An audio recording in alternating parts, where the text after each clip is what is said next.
ATV, and farm tires. If it's round, black, and rolls, they've got you covered. Stop and see Rob and Jody and the team today at Davis County Tire, behind Shopko in Bloomfield. Nothing says summer like hitting the open road. Get your vehicle summer driving ready. Cruising to work with the windows open and the convertible top down, going to the local fairs, or taking your much-needed holiday on the open road. Ray's Rapid Lube and Car Wash can get your car summer driving ready. Oil changes to the touchless car wash. Quick car wash to the super car wash. Ray fits in your budget so you can put more in your tank. Ray's Rapid Lube, 301 North Madison in Ottumwa. You're watching Mustang football on the Ottumwa Radio Sports Network. Welcome back to Mustang Stadium. We're getting closer to the kickoff between the Davis County Mustangs and the Pekin Panthers. Davis County is looking to make it 2 wins in a row. You're listening to the Citizens Mutual pregame show. Call Sherry and Lisa for a free insurance quote. Last Friday, the Mustangs hit the road for the first time of the season, and you have to say it was a rousing success. Carson Mader played his best game of the young season, throwing for 207 yards with 3 touchdowns and only 1 interception. Caden Hill contributed on the defensive end with a 52-yard scoop and score for a touchdown. It wasn't a perfect game, but it was definitely something the Mustangs could build upon while earning a win. What do you think a win like last week does for Davis County's confidence, Brad? You know, again, with the experience that they have, you know, there's an art to winning, and so anytime you can get a win and learn how to win and finish a game, it's great that they got to score on defense, and those things always help when you get turnovers. Oh, yeah. Limit the turnovers on offense, obviously, but, you know, a win is a win, and anything to build confidence and just to kind of get experience to win and know how to win is a good thing. Now, I just said that the last week wasn't a perfect game. Davis County turned the ball over twice in the first half. That kind of prevented them from really stretching that lead out more than it could have been. It was 14-0. They were driving, and Mader threw a red zone interception. And just part of his growing pains, but just 1 interception. So he's trending in the right direction. 3 touchdowns, just 1 interception last week. Yeah, and they're going to have to limit that tonight because, as I remember last year, we're going to see a very similar football team who's going to want to control the time of possession, want to pound the football at you. So when you get the chance to have the ball on offense, you can't turn it over because it will be like going into a black hole when it comes to that offense. They're going to take care of the football, they're going to protect the football, and they're going to eat up a lot of clock. So when you get opportunities to have the ball on offense, you got to take care of it when you're playing against a team like Pekin. We'll talk about Pekin's identity after the break, but what do you think Davis County's identity is now, or do they even have one yet? Well, I think, you know, we discovered the last time I was with you, it felt like we really, when Carson came in and we saw them kind of find that identity, a lot of short, quick passes, kind of getting the ball out of Carson's hands quickly to short pass receivers just to build some confidence in routes and things, and then they had an opportunity to game plan. It sounds like that's kind of the game plan that they went with last week. And when you're playing a team like Pekin, who is so tough and physical up front, our type of game plan, where we do have the quick receivers and quick hit offense, should match up pretty well against a team like Pekin. That's how you beat a team like Pekin, is you don't beat them at their own game. You kind of got to beat them on the perimeter and beat them at that passing game. Speaking of the perimeter, I was just looking over the Davis County wide receivers, actually the guys that catch the ball, and Mader does an awesome job of spreading the ball around. So check this out. Leading the team in catches is Clay Collier, the newcomer. He has 11 catches. Dalton Reeves has 8 catches with a touchdown. Caden Glosser has 8 catches with a touchdown. And Carson Zittler has 4 catches with 2 touchdowns. That's a great way of distributing the ball, and that's just Pekin can't really key on just one person. Yeah, and it sounds like just from the name that you mentioned in the touchdowns there, they got some guys involved in the offense last week. So again, that tells me that they discovered some things in week 2. They were able to game plan and get some more guys involved now that Carson has built some confidence in offense. And then we're getting the production out of the quarterback on the defensive side out of Caden Hill as well, because, again, when they came into the season, that sounds like what Coach kind of had in mind, is that we would really like to have that essential QB on both sides of the ball, kind of running things, and it sounds like they accomplished that last week. And the first touchdown that Davis County scored against Van Buren was just a quick out pattern that Mader was able to get on target to Zittler, and he took it straight up the sideline for a touchdown. So they got the ball in Zittler's hands. He got himself another touchdown. And that's that confidence you keep on talking about. I think Zittler's a guy to watch for. He's that real true deep threat that Davis County has. Absolutely, and you have to have that against, again, a team like Pekin, where you got to be able to stretch the field and keep them honest as you can around the line of scrimmage, because if you don't, they'll pile them in there, and they're very physical, and they will shut that run game down in a hurry. We definitely saw that last year. Coming up next, we'll switch sides and take a look at the Pekin Panthers, who are looking for their first win of the year. You're watching Mustang football on the Ottumwa Radio Sports Network. Whether you are a player, cheerleader, or coach, your friends at Petrita Orthodontics are cheering for you. We are proud of the students in our area and are happy to support them in their school activities. We want to see you smile on and off the field. If you or your child are in need of orthodontic care, call us for a free no-obligation appointment. We have many different options available to help your child's bite and smile. Call us today at Petrita Orthodontics in Ottumwa and Oskaloosa. We look forward to making you smile. Go Mustangs! Go Mustangs! Go Mustangs! Go Mustangs!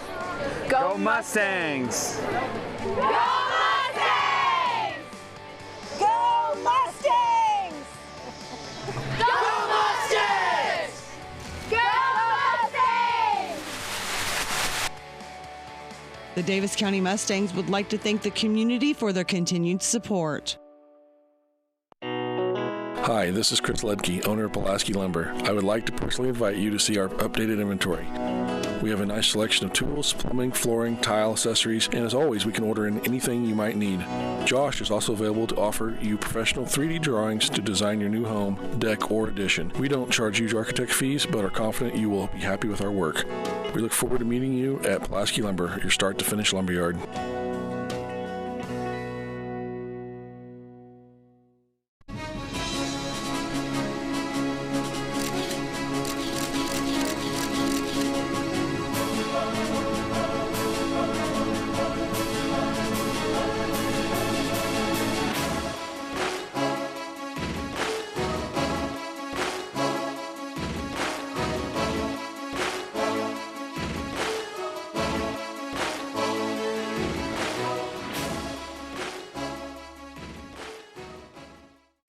Fly higher. Go further. Do more. Pursue your passion with Polaris, the world leader in off-road. Live wide open in a high-performance RZR. Chase adventure on a legendary Sportsman. Or get more done with a hard-working Ranger. Enjoy savings up to $3,500 during the Polaris Factory Authorized Clearance. Slayton Polaris, 8 miles south and west of Pulaski. Hi, this is Chris Ledke, owner of Pulaski Lumber. I would like to personally invite you to see our updated inventory. We have a nice selection of tools, plumbing, flooring, tile, accessories, and as always, we can order in anything you might need. Josh is also available to offer you professional 3D drawings to design your new home, deck, or addition. We don't charge huge architect fees, but are confident you will be happy with our work. We look forward to meeting you at Pulaski Lumber, your start-to-finish lumberyard.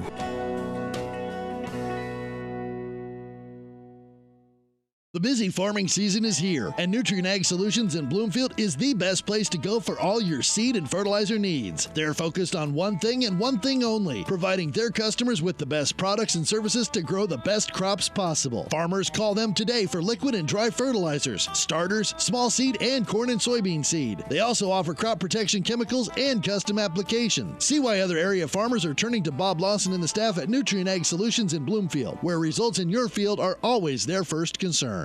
Hi, this is Kendall with Citizens Mutual. It's a busy time of the year, so we want you to save as much time as possible. Whether you need internet, TV, or phone service, we can handle all of them for you. We also have a great selection of TVs ranging from 32 to 65 inch, as well as appliances. Stop in today, and remember, Citizens Mutual is owned and operated by its customers. So when you walk in the door, we don't just treat you like a customer, we treat you like you're the boss, because you are. We're looking forward to seeing you at Citizens Mutual, just off the square in Bloomfield. You're watching Mustang football on the Ottumwa Radio Sports Network. Welcome back to Bloomfield, where we're moving closer to the kickoff between the Davis County Mustangs and the Pekin Panthers. This is the Citizens Mutual pregame show. Call Sherry and Lisa for a free insurance quote. Pekin comes in tonight's game at 0-3 after getting wiped out by Mid-Prairie in Week 2. However, the Panthers bounced back to play their most competitive game of the season, which was a 27-21 loss to our ranked Minneapolis squad. Pekin was able to get the running game on track thanks mostly to running back Dane Eckley. We remember him from last year, Brad. The senior rushed for 157 yards and 2 touchdowns. All of us know what Pekin wants to do and how they want to do it. So, Brad, what's the key to stopping Pekin in your eyes? Well, you have to have a good presence on the line, on the defensive line and the linebacker play. I mean, you just have to be physical. You have to try to match their physicality as much as possible, and force them into an uncomfortable situation, which is those 3rd and long situations where they're forced to pass. They will. I mean, they will pass the ball. I was kind of watching them in pregame here. They're going to pound, try to lull you to sleep, and then they're going to hit a tight end or somebody out of the backfield, and that's what you want to do. I mean, because if you're having success stopping the run, they will have to throw it, and they're not comfortable doing that. No, they've only thrown the ball 14 times total this year, and they've only completed 7 of those. And I was talking to the radio guy before I came up here, and before we got on the air, he said in game 1 they threw the ball 5 times. Guess how many interceptions they threw? 4. 5. 5. Yeah, really? Yeah, they threw that. This is a team that is downright reluctant to throw the ball. So what your point definitely is valid. With the old cliche, the game is won in the trenches. This is a game where that cliche truly comes to life. Yeah, and honestly, this is old school football, and I know I said that last year a couple times too. But it's actually kind of fun to watch because you don't see this style of football all that often with what we see a lot in our offense, which is spread, zone read, a lot of flashy stuff. But if you do your assignment better than the other team, it really doesn't matter what you play. You believe in it, you play it, and all you have to do is be that much better than those other 11 guys every single play. And they're very sound with the football. They won't turn it over, so we have to do the same and return that favor as well on our side of the ball. How long has Pekin been like this? You've lived here much longer than I have, and I grew up playing them, and they have been this way as long as I can remember. A funny story, actually, I'm mentoring a guy out of Mount Pleasant who's a principal, and his grandfather was the legendary Tom Stone from Pekin, who kind of got this thing rolling, and that this has been going on 40, 50, probably even longer than that years. So anyway, they're known for their style of football. There's no surprises. Here we are, stop us, and a lot of times good luck. Davis County, how have they looked against the run these past 3 weeks in your eyes? Now, of course, Centerville kind of wore them down. They had a quarterback and a running back rush for over 100 yards. But overall, how do you think Davis County looks against the run? We're very physical in the linebacker, and, our safeties are physical coming up and supporting the run. And every week, what I appreciated last year about our coaching staff is to see our interior play improve. So that means that our coaches are really taking a look at tape, probably with the players as well. They're working on fundamentals, just taking that right first step, whether you're on the offensive line or defensive line. It really comes down to that first step, being in position to make a play, because you don't really want your defensive linemen to make every single play. You just need them to take on a blocker or two to free up your linebackers to make those plays. I think what makes this game so interesting is that both teams, they started off rough. Pekin lost their first 2 games by lopsided scores. They played better against a Minneapolis team that's ranked statewide, by the way, and they only lost in a by bigger 6. class even. Yeah, a bigger class too. You're absolutely right. Of course, Davis County wins, and you know what? Let's visit that thought later. But it's time for the national anthem. So let's step away from the national anthem. We'll come back for our final thoughts before kickoff on the Ottumwa Radio Sports Network. Whatever your vehicle needs, Rob and the staff at Davis County Tire and Davis County Truck and Alignment in Bloomfield can handle it. Need tires? They sell almost any brand and have the most competitive prices. Davis County Tire also has RV, wheelbarrow, ATV, and farm tires. If it's round, black, and rolls, they've got you covered. Stop and see Rob and Jody and the team today at Davis County Tire, behind Shopko in Bloomfield.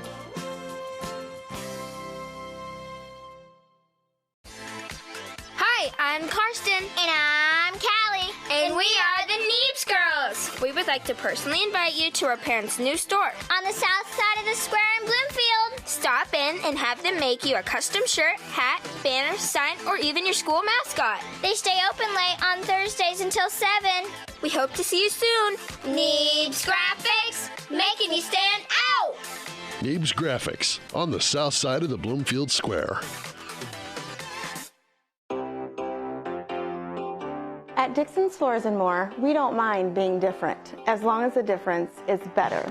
With hundreds of brands to choose from, including the largest manufacturers in the industry, we transform the volume of products we carry into lower prices for you. Don't start your project without starting at Dixon's Floors & More. Mention you saw this video and receive 5% off your entire purchase at Dixon's Floors & More in Ottumwa. Go Mustangs! Go Mustangs! Go Mustangs! Go Mustangs! Go Mustangs! Go Mustangs! Go Mustangs! Go Mustangs! Go Mustangs! The Davis County Mustangs would like to thank the community for their continued support.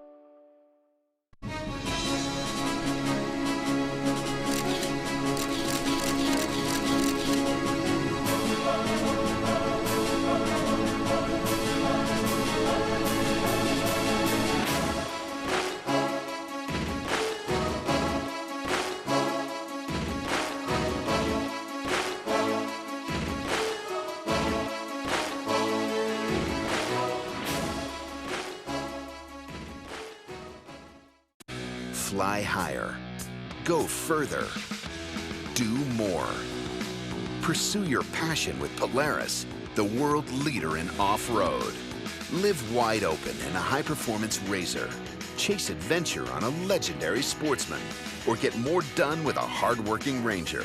Enjoy savings up to $3,500 during the Polaris Factory Authorized Clearance. Slayton Polaris, 8 miles south and west of Pulaski. Hi, this is Chris Ledke, owner of Pulaski Lumber. I would like to personally invite you to see our updated inventory. We have a nice selection of tools, plumbing, flooring, tile, accessories, and as always, we can order in anything you might need. Josh is also available to offer you professional 3D drawings to design your new home, deck, or addition. We don't charge huge architect fees, but are confident you will be happy with our work. We look forward to meeting you at Pulaski Lumber, your start-to-finish lumberyard. You're watching Mustang football on the Tumblr Radio Sports Network.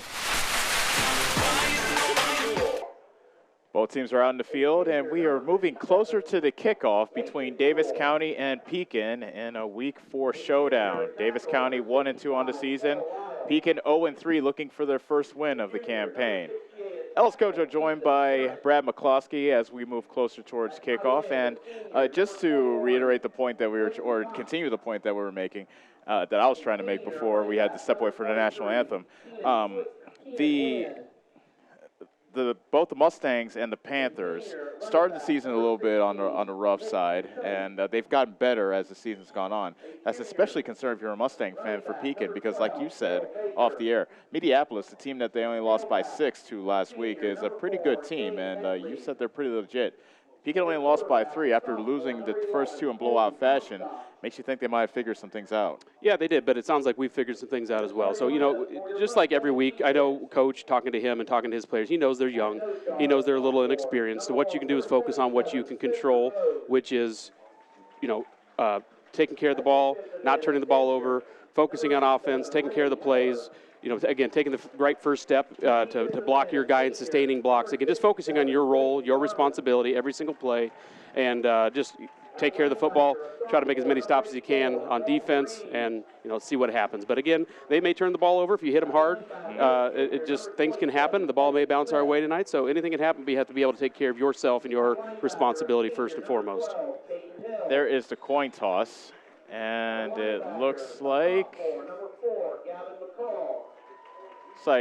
Davis County won, and they want the ball. So Davis County will get the ball first. That's nothing unusual if you've watched Mustang football at all this year. So Davis County will get the ball first to start things off. And what are you looking for Davis County to do offensively early? Well, it sounds like that they came out pretty quick again last week and hit a receiver down the field. I don't know if it was a deep pass, but I know against Centerville, one of the first plays or first series, we hit a deep fade route to Zittler. And I would expect that we're going to come out pretty quick and try to test them. Again, it seems like our offense is kind of predicated on our passing game and how well we can get the passing game going to open up our running game. So I wouldn't be one bit surprised to try to test a few spots that coaches have scouted, those weak spots, those matchups that they like, to try to establish the pass first, and then, you know, try to secondarily establish the run. That would be my expectation. You talked about the perimeter and how Davis County might have the advantage on the perimeter. That might be the key to the game. If Davis County can dictate the pace of this game and how this game goes, if they can keep it on the perimeter, maybe they might have the advantage against Pekin. Yeah, because you know they're going to be physical. They're big. They're going to be sound on the offensive and defensive line. They just always are. That's just what they preach. They started from the time they're little, and they've had a program established for a long time, and we're still establishing our program here. But if you can get an athlete against an athlete out in open space, you know, we have a great chance to make plays because our athletes are just as good as any athletes on the field. Levi Rohr is the Pekin kicker, and he'll come out to put the ball down at the 40 and put boot to leather. Back to receive the kick is Clay Collier and Caden Glosser for Davis County. Davis County in their home maroon tops with gold pants. Pekin with the white tops and the black pants. This is a rematch of a game that Pekin won pretty handily last year by the final score of 56-21. I beg your pardon, 56-27. So Davis County looking for a bit of revenge from last year's game. And they kept it close for a half until Pekin was able to wear them down in the second half and win going away. Rohr has the ball lined up. The whistle is blown. And off we go from Bloomfield. It's a low bouncing kick, and it's taken by one of the upbacks, and he falls on it right at the 42. Good play there. I don't know if it looked like an onside kick or a squibber. Either way, good alert play by Bradley to recover that kick. That was, and I do believe that was a called onside kick, probably Pekin's way of saying, you know, we're going to just pound the football or stop your opportunities here on the line. But a good heads-up play by him, because a lot of times those front guys are turning and running looking for a block. So way to be heads up on his part to fall on the ball and give us the opportunity. Gavin McCall is the running back. He is behind Mater in the pistol. Zittler is to the left, and he's lined up tight in the slot. Collier and Glosser to the right, and the give is to McCall, and he gets ripped down behind the line of scrimmage. Levi Rohr in on the tackle, and he gets taken down after a 1 yard loss. So right away, you see that Pekin being physical at the line of scrimmage, and they're able to drop McCall for a loss of 1. Yeah, and that's an area, again, that we're going to have to watch all night long, because we are a little bit more inexperienced, younger, and not as physical up front as we are getting our program kind of established and our expectations. So that'll be an interesting thing to see what we do offensively against a very physical Pekin football team. Speaking of Levi Rohr, he had to come out of the game because of an equipment issue. He couldn't get his helmet snapped. Michael Jones comes in his place. 3 receivers to the left and 1 to the right on 2nd and 11 from the Davis County 41. Opening drive of the game here in Bloomfield. Mater with a quick tunnel screen. It's to Glosser on the near side, and he gets taken down at the 45. Give him a gain of 4. And it'll be 3rd and around 7 coming up for Davis County.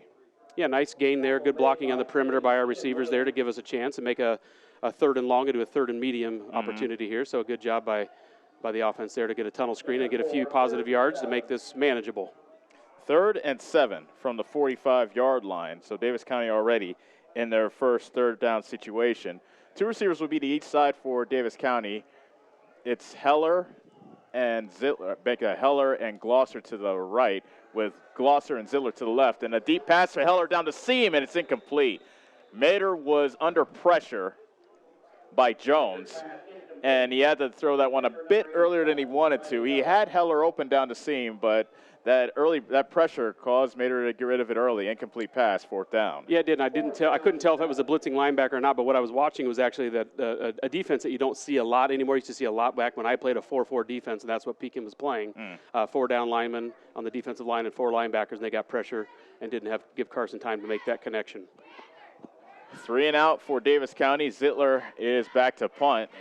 The snap is good, and that's a pretty decent punt. It's a spiral, and Pekin stays away from it as it falls dead around the 23. They'll mark it at the 24-yard line. So that's where Pekin takes over, 1st and 10. 10:32 left to go in the first quarter. Scoreless game. Davis County with a 3 and out. Now it is Pekin's turn. 0-3 on the season are the Panthers, looking for their first win of the season. And if you figure they'll win, they'll ride the legs of Dane Eckley, the senior, 6'3", 195 pounds, 386 yards on the season. That's 5.3 yards a carry and also 3 touchdowns. Comstock under center, and Eckley is the tailback, and a flag stops the play. Looked like somebody's flinched on the Pekin offensive line. Yeah, we're off to a little bit of a slow, choppy start here as teams get settled in. But what will be interesting to see is that looked like just a straight dive either to the fullback or tailback there. But when I was watching them warm up, they do a lot of pulling. They'll get 2, 3, sometimes 4 guys to the play on sweeps and perimeter. So they're going to be very physical, and we have to be able to match that physicality if we're going to slow them down. 1st and 15 with the ball back at the 19-yard line for Pekin. Comstock under center with Eckley as the tailback. Handoff to the first man through.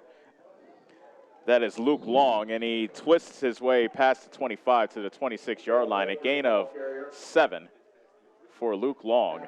And as expected, they came out in their double tight end set. They had a slot to the left, fullback, tailback, and ran a fullback trap there. Just power football right out of the gate. So a gain of 7 on first play from scrimmage for Pekin. Comstock under center on 2nd and 8 from the 27. They give us to Eckley, the tailback. He gets caught up in the wash, now bounces it outside, has a first down and more as he gets ridden out of bounds short of the 40-yard line. A gain of, we'll say 12. Nope, they'll mark it back at the 36, make that the 37. So a gain of 10 for Eckley and a fresh set of downs for Pekin. And if you watch the way they come off the ball, again, I mentioned earlier, they start training linemen from the time they're little kids in Pekin, or at least they historically have. Watch their pad level tonight because we're going to have to match their pad level. That time they were much lower than ours, and they drove us back 5 yards before we even touched him. 1st and 10 from the 37. 3 backs are in the backfield. A fumbled snap, but Comstock keeps it, runs it ahead, and he gets a decent gain to the 45 before he's tackled by McCall. That's a gain of 8 and what looked like a busted play.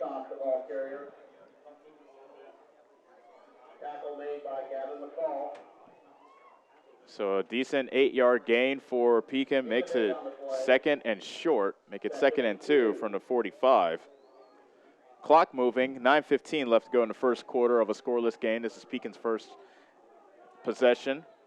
Davis County went 3 and out to start the game. And as I mentioned in pregame, when they just run, you're going to see a lot of clock chewed because they're just going to keep the ball on the ground primarily. Pitch to Eckley, coming to the near side, turns the corner at midfield, and he gets taken down from behind by Zittler at the 45-yard line, but that is a first down for Pekin after another 10-yard gain by Eckley. Yeah, and as you saw there, they had 2 linemen pulling. They had the fullback leading. They had the receiver blocking on the perimeter. So, we've got to get guys there, too, in pursuit in a hurry because they're going to have plenty of bodies there leading on that sweep this time the way we're calling it to our right. So early on, Pekin looks like they're getting plenty of chunk plays in the running game.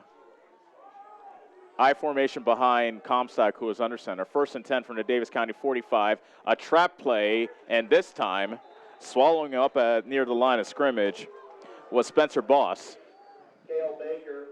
Baker got the carry, but just a gain of 2. Yeah, very nice play by him, playing the nose guard here out of the 3-man down lineman front for the defensive Mustangs.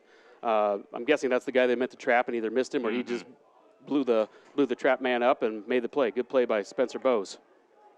2nd and 8. The line of scrimmage is the 43.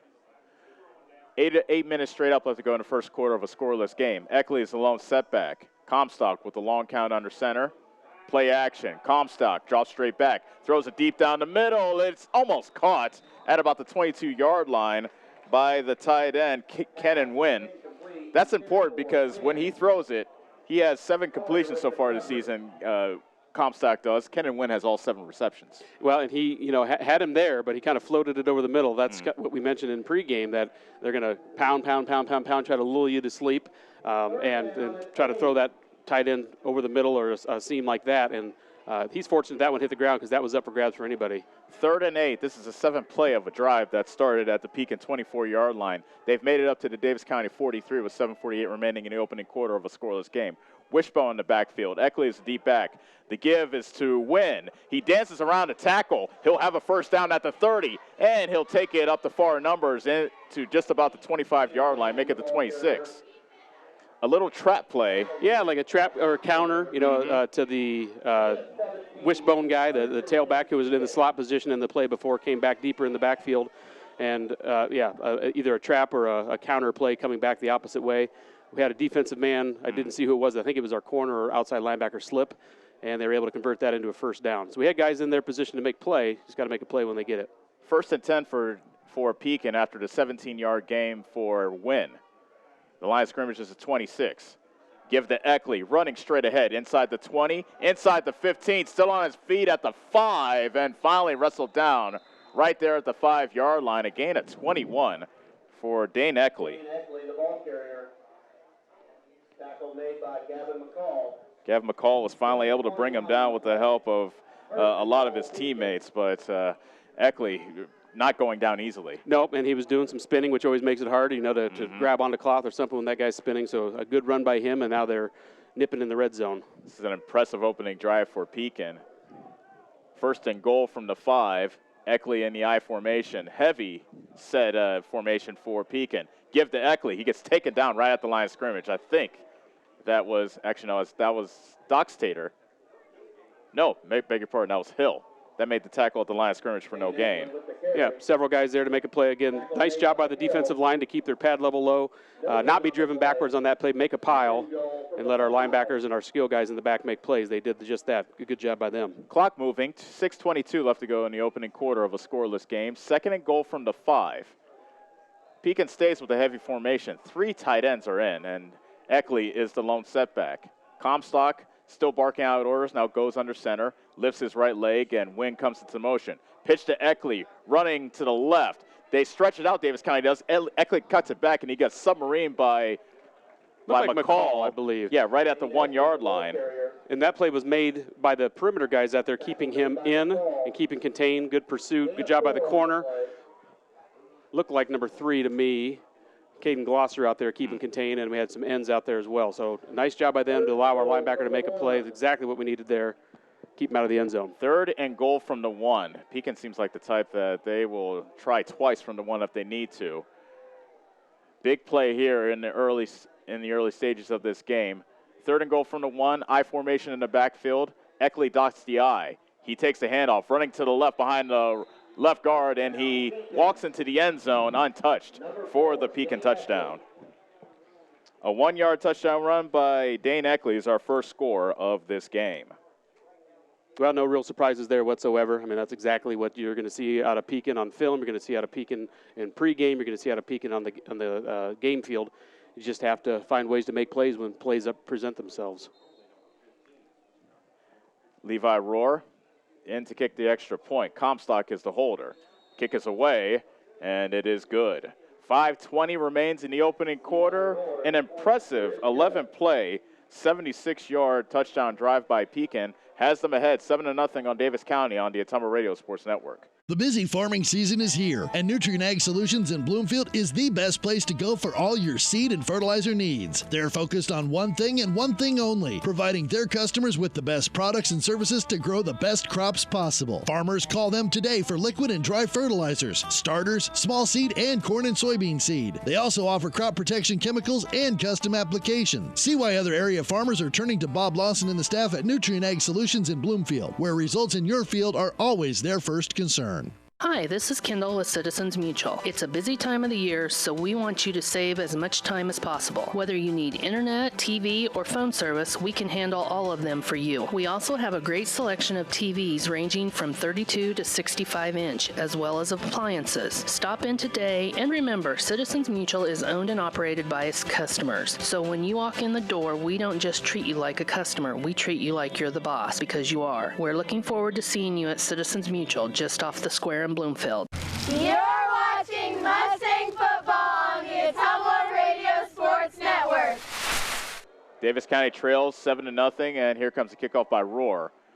Backpedaling to his 4 is Glosser, running to the near side at the 15, tries to turn the corner, gets away from a Pekin tackler momentarily. Michael Jones got just enough of Glosser to trip him up, and Glosser goes down at the 21-yard line. So that's where Davis County will begin their second possession. They went 3 and out in the first time they had the ball. 5:11 remains in the first quarter. 7-0 Pekin. You know what's interesting? I actually just got a text from a guy from Pekin that played there quite a few years ago. A little bit after I played, he's listening and watching on the live stream right now. Same exact playbook from when he was there. No surprise. Yeah, like you said, no surprise. First and 10. Mater drops back to throw. Throws to the near side. He skipped the pass to Zittler at about the 27 on the near sideline. Zittler was open on the comeback route, but Mater, not his best pass, incomplete, second down. Mater's pass intended for Zittler, incomplete. That stops the clock with 5:07 remaining in the first quarter. Davis County trails 7-0.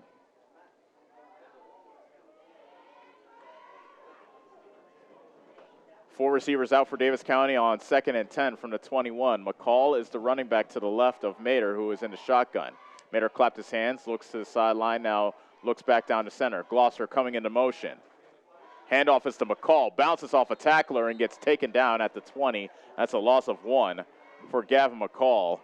And early on, Pekin is establishing themselves at the line of scrimmage. Michael Jones again makes a tackle.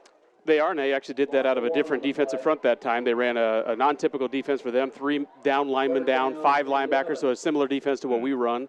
Blitzed several guys in, and very effective for them on that play. Glosser and Zittler are the wide receivers to the left. Here they're back in more of the full right look.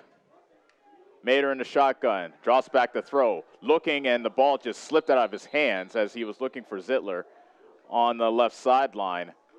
And an incomplete pass and another 3 and out for Davis County. That was just a case where he just didn't have a clean grip on the ball and it slipped out of his hands. That's what it looked like to me. I couldn't tell if somebody got a hand on it or not. It didn't look like it.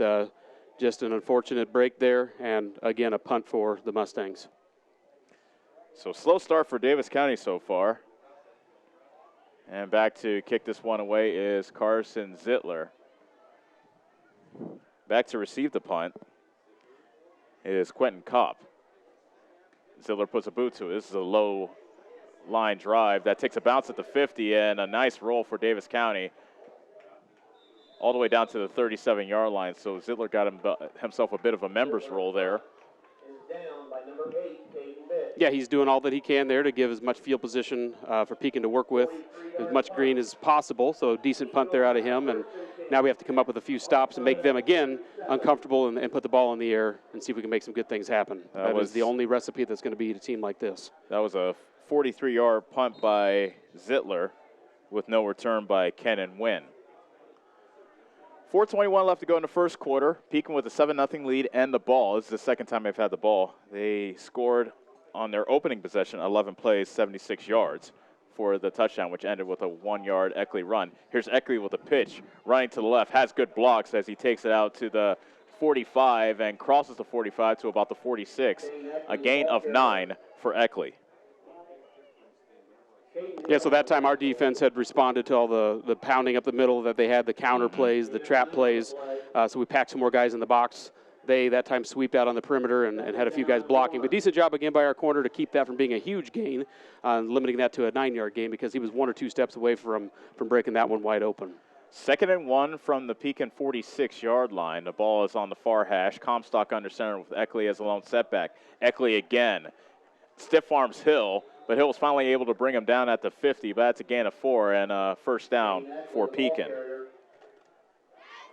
Good job by Hill sticking with it, and despite Eckley stiff-arming him, he made the tackle, but not enough time to prevent him from getting a fresh set of downs. No, and Eckley came up limping a little bit there, and I think he's going to come out of the game for at least a play. He came up a little bit gimpy after that, so I'm not exactly sure what happened, but we'll take plays with him off the field any day because he's a really good running back. That brings in Michael Jones, and Pekin players have told me, or the Pekin people have told me he's the change of pace back.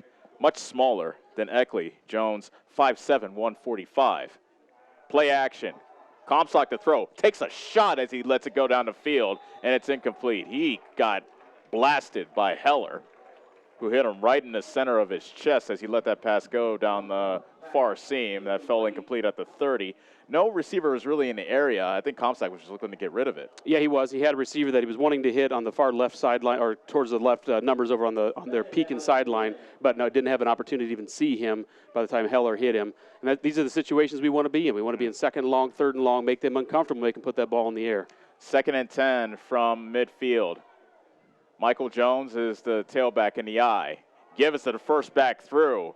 And taking it to about the 40 and inside the 40 to the 39 for a game of 11 and a first down. That's Cale Baker. Yep, again, just that quick trap. So they're multifaceted in their run game. They'll sweep, they'll tailback counter, they'll tailback dive, and then when things aren't working, they'll come back to that fullback trap. Very similar to what we ran actually in high school and something they've been running a long time since these kids have been little kids and seeing guys running for a long, long time at Pekin. 2:50 remaining in the first quarter. Pekin has a 7-0 lead, and they also have 1st and 10 from the Davis County 39 as they move from left to right. Give us to Jones, running left, dancing away from some tacklers, and he has himself a pretty decent gain to the 30. A gain of 8, perhaps 9, depending on the spot. Michael Jones, the ball carrier. They'll mark it at the 31-yard line. That's a gain of 8 for Jones. Yeah, conditioning is going to come into play as well. I know we're not all that deep on our defensive line or in our defensive position. So, you know, when you're getting pounded on, conditioning is definitely going to come into play with these conditions when it's hot and sticky out for sure. 2nd and 2 from the Davis County 30. 2:08 remaining in the first quarter. Pekin with a 7-0 lead. To give us to Wynn, running left behind his tackle, and he gets twisted down at about the far numbers at the 25-yard line. That's good enough for a first down, a gain of 5 for Wynn.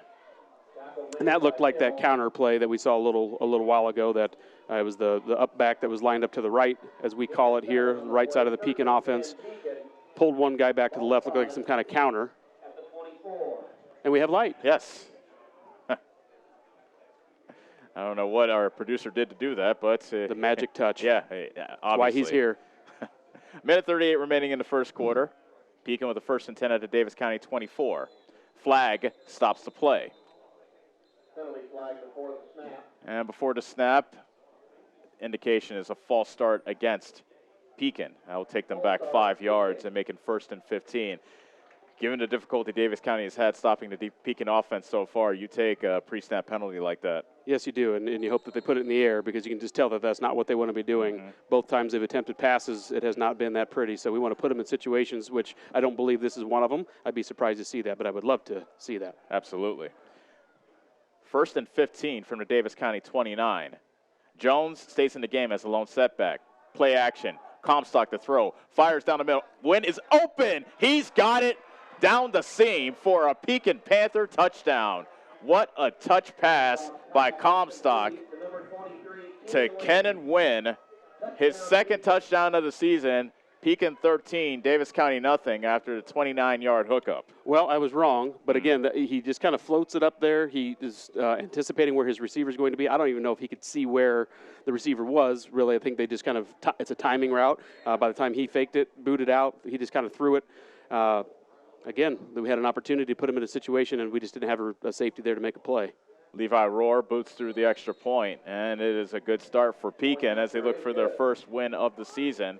1:08 remaining in the first quarter. Pekin 14, Davis County nothing. Do the Mustangs have an answer? We'll find out next on the Ottumwa Radio Sports Network. Whatever your vehicle needs, Rob and the staff at Davis County Tire and Davis County Truck and Alignment in Bloomfield can handle it. Need tires? They sell almost any brand and have the most competitive prices. Davis County Tire also has RV, wheelbarrow, ATV, and farm tires. If it's round, black, and rolls, they've got you covered. Stop and see Rob and Jody and the team today at Davis County Tire, behind Shopko in Bloomfield. John at Collision Corner knows that when you get in an accident and need some work done on your vehicle, you want the process to go smooth and easy. That's why Collision Corner is your best choice. John is a preferred body shop, which means he can work directly with your insurance company. He will handle the claim from start to finish. Collision Corner knows you need your car back as soon as possible, and they will also pick it up and deliver it to you for free. When you have an accident, call John and his team at Collision Corner in Bloomfield, and don't forget to like them on Facebook. You're watching Mustang football on the Ottumwa Radio Sports Network. Levi Rohr kicks the ensuing kickoff through the end zone for a touchback. 14-0 is our score. Pekin has had the ball twice. They have scored 2 touchdowns with 1:08 remaining in the first quarter. On the other hand, it's a feast or famine type of game. Davis, like I said, Pekin has scored when they've had the ball twice. Davis County still looking for their first down. I was very surprised to see them throw the ball on that play, and I was pleasantly surprised to be wrong. But, however, we didn't have a safety there, and it's easy to do. I know that when you're kind of getting lulled to sleep, getting strong against a run, and then here comes a tight end slipping out. It's very natural, especially for a young guy who gets nosy up the line of scrimmage. They took advantage of one there. Reeves and it looks to be Zittler are to the left with Collier to the right. Handoff is to McCall, and he gets taken down. 2-yard loss for McCall. Michael Jones, we've been calling his name a lot on defense.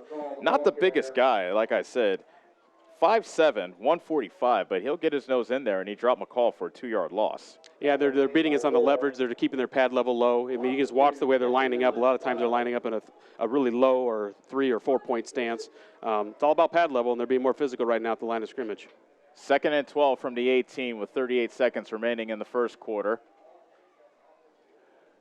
Pekin in a 4-4, again, as they were to start the game. 3 receivers will be out for Davis County. Mater to the throw. Slant pass is caught by Reeves, and he gets hammered close to the 30-yard line. Good catch by Reeves in traffic on the little slant pattern as he gets taken down on the near hash.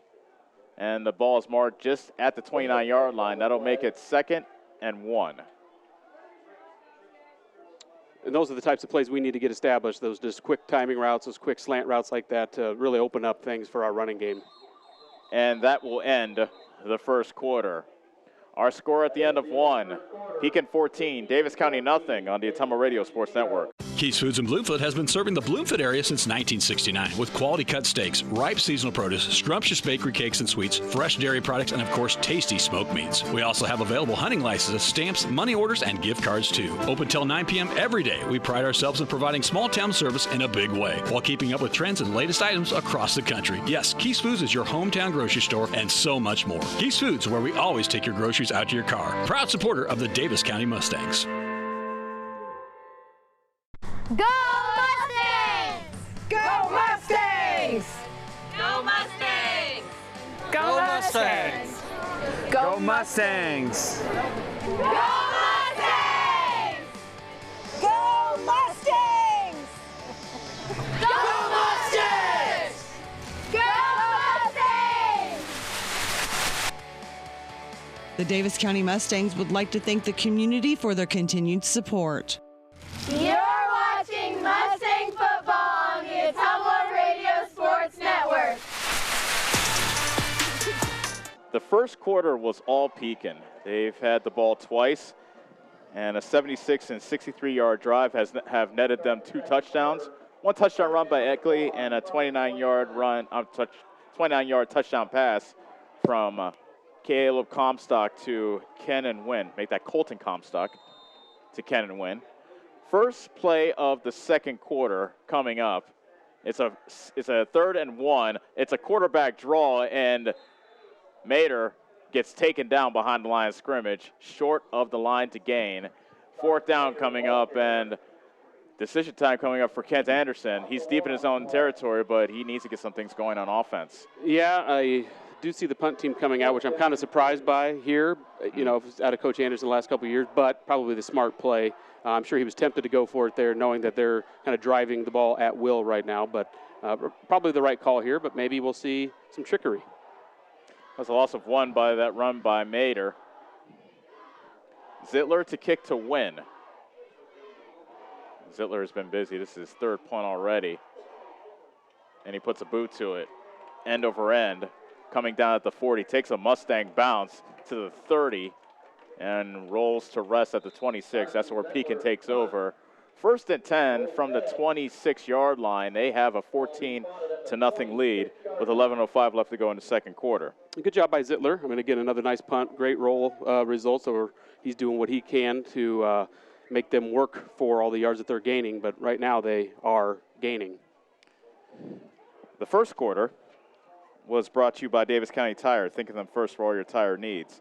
Second quarter is brought to you by Dixon's Mattress. Don't think twice about calling them for a great mattress. Get a good night's sleep at a great price. Call Darren at Dixon's Mattress today. Pekin has had the ball twice. They have scored 2 touchdowns. They lead 14-0. And back in the game is Dane Eckley. And he takes a handoff running to the right and gets taken down by Smith. But he was in the secondary when he did so. It's a 9-yard gain by Eckley to the 36. Actually, it's a 1st down. Make it a gain of 10. I can tell our guys are getting a little bit tired out there, again, which is natural, and it's unfortunate that we don't have a lot of depth to give them some relief, because that's how you can stay with a team like this, is get fresh bodies in there to keep pounding on one another. But as of right now, they're tired and getting driven on. 1st and 10 for Pekin at their own 36. Eckley dots the I behind Comstock, who is under center. Play action. Comstock floats it to the flat on the right side and throws it over the head of his intended receiver, Quentin Cup, for an incomplete pass. Comstock looked like he wasn't under much pressure, but just not able to be on target in that pass. And I'm surprised to see Pekin throw it, actually. I am too, and probably just because they know that they need to practice those types of things at game speed, if not just for tonight, but for games down the road when when they get into district play and further down the road to see some tougher opponents. But I like seeing them throw because that gives us the opportunity if the clock stops and put the ball in the air, there's a chance to get a turnover. 2nd and 10 from the 36. Pitch to Eckley, coming to the near side, and Glosser tackles him high and lassos him down at the 41-yard line. A gain of 5 for Eckley, and Glosser probably saw his life flash by his eyes when he saw Eckley coming towards him. Yeah, he did. He made the play. He kind of caught him more, but he did. He brought him down, and that's out in the open field. That's all you can ask for against a nice running back like that. Is the man on the ground. Yeah, exactly. That's all got that him down, and we're living to play another play here. Exactly. 3rd and medium. So a decent position for us to be in here. Let's see if we can do something with it. 3rd and 4 from the Pekin 42. Tight formation for Pekin with Eckley as the lone setback. Coming into motion is Jones, and whistle stops play. Looks like that will be the 4th. Make that the 3rd false start against Pekin. Yep. Looked like the right tackle got a little bit anxious. Probably getting ready to pull on a sweep or somewhere. Those guys do. They try to get a head start as quick as they can to get out on the perimeter. And fortunate for us, now we're in a 3rd and long. We want to be in these situations. 9:49 left to go in the 2nd quarter. Pekin 14, Davis County nothing. A big 3rd and 9 at the 37-yard line. 3rd down and 9. Yeah. I formation behind Comstock with Eckley dotting the I. Comstock gives it to Wynn on the counter. Shakes the tackle at the 50. He's at the 45, at the 40, and taken down out of bounds at the 32-yard line. A big gain there on 3rd and 10. A gain of 35 on 3rd and 10. Yeah, and those are the positions that we want to be in defensively, is those 3rd and long situations. We just have to find a way to make a play. But again, the fortunate part is he didn't score, but they are chewing up yards right now. We want to be in those positions, 3rd and 10, and just have to make a play when we have a play presented. Pekin has not been in a 3rd down situation much, but they are 2 for 2 so far in this game in 3rd down. Part of their flawless offensive performance. They've had the ball twice. They've scored twice. On their 3rd position, they have 1st and 10 at the Davis County 31. Give to Eckley. Shakes a tackle as he runs it up the middle. Pushes the pile close to the 20. He should have at least 10 yards in a 1st down. We'll see what they mark it. Tackle made by Spencer Bowes. Timeout called by Davis County. He's just short of the line of gain, so we'll give them 9 yards on the carry for Eckley. Ball is just short of the 20. And what do you think this timeout's all about, Brad? Yeah, giving guys a breather. Again, when you're thin in positions where you're getting pounded on, they're getting worn out, and they're getting yards chewed on them in big chunks, just got to get them a breather and remind them of positioning, pad level, first step, being physical, and just doing everything you can here to try to keep the ball out of the end zone because they're tired and they're wearing on us. Pekin scored on the opening possession, 11 plays, 76 yards. A 1-yard run by Danny Eckley made it 7-0. And then the second time Pekin got the ball, play action. Comstock hit Kenan Wynn on a 29-yard hookup to make it 14-0. And Pekin is driving, looking to extend their lead here in the 2nd quarter. 8:57 left to go in the 2nd frame. Davis County crowd's trying to get into it, but they haven't had much to cheer for yet today. No, not yet, and here would be a good opportunity if we could come up with a big play, somebody stop him in the backfield and get the energy back on the Davis County sideline. 2nd and 1 from the 22. Eckley dots the I behind Comstock. Give it to Jones, and he has the 1st down as he gets blasted at about the 17-yard line, but that's a gain of 5 for Michael Jones and another 1st down for Pekin. Smith and McCall combined on the stop. And that was that trap play again there by the fullback. just a quick hitter trap play, and you can see our defensive lineman got blown out of the play on the trap. 2 guys were not in the picture. Linebackers made the play, but they made it at 5 yards deep, and that needs to be made at the line of scrimmage whenever possible. 1st and 10 from the 17. Eckley is the lone setback. Give to Eckley, and he gets taken down by Heller after about a gain of a yard to the 16. So good job by Heller crashing in from the offensive right, defensive left side, and it looks like he's had enough. Yeah, right, and a good play by him. Senior needs to step up and be physical and send a message that, hey, we want you to put this ball in the air, and maybe they will here again. See if we have an opportunity for a turnover. 2nd and 9 from the Davis County 16. The ball is right in the middle of the field.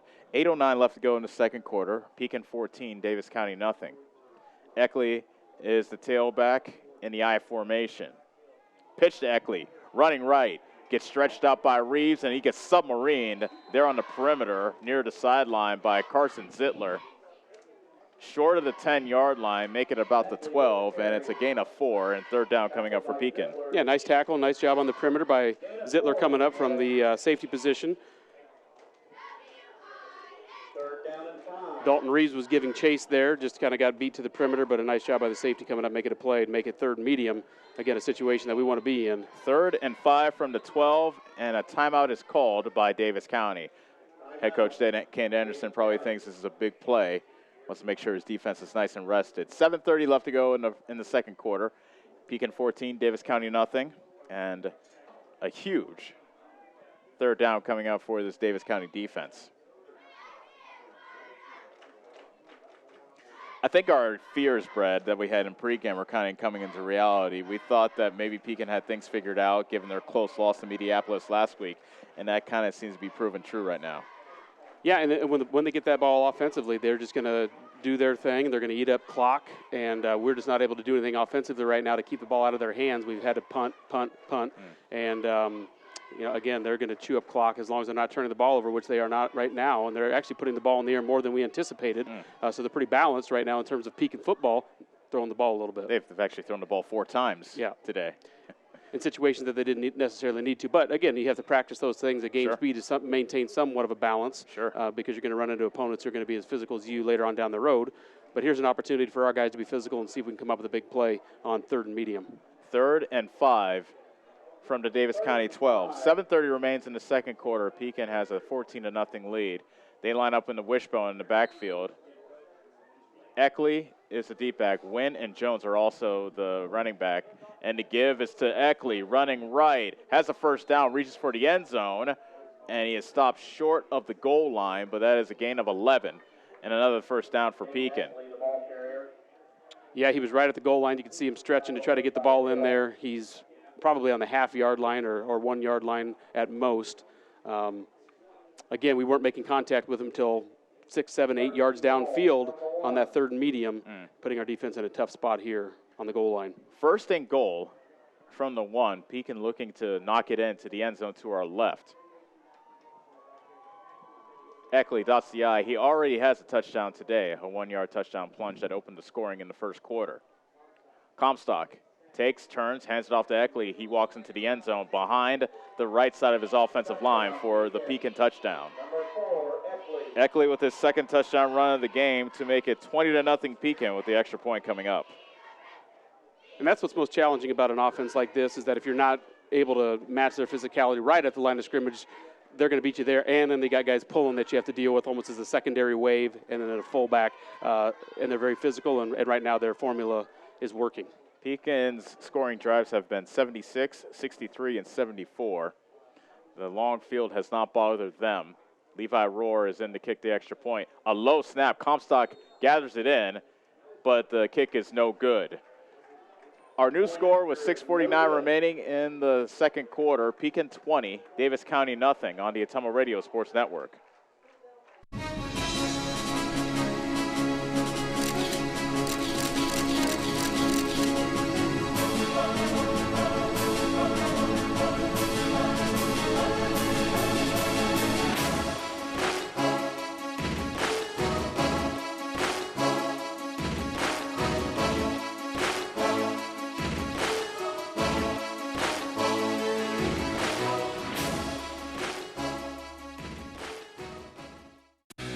fly higher.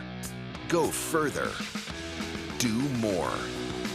Pursue your passion with Polaris, the world leader in off-road.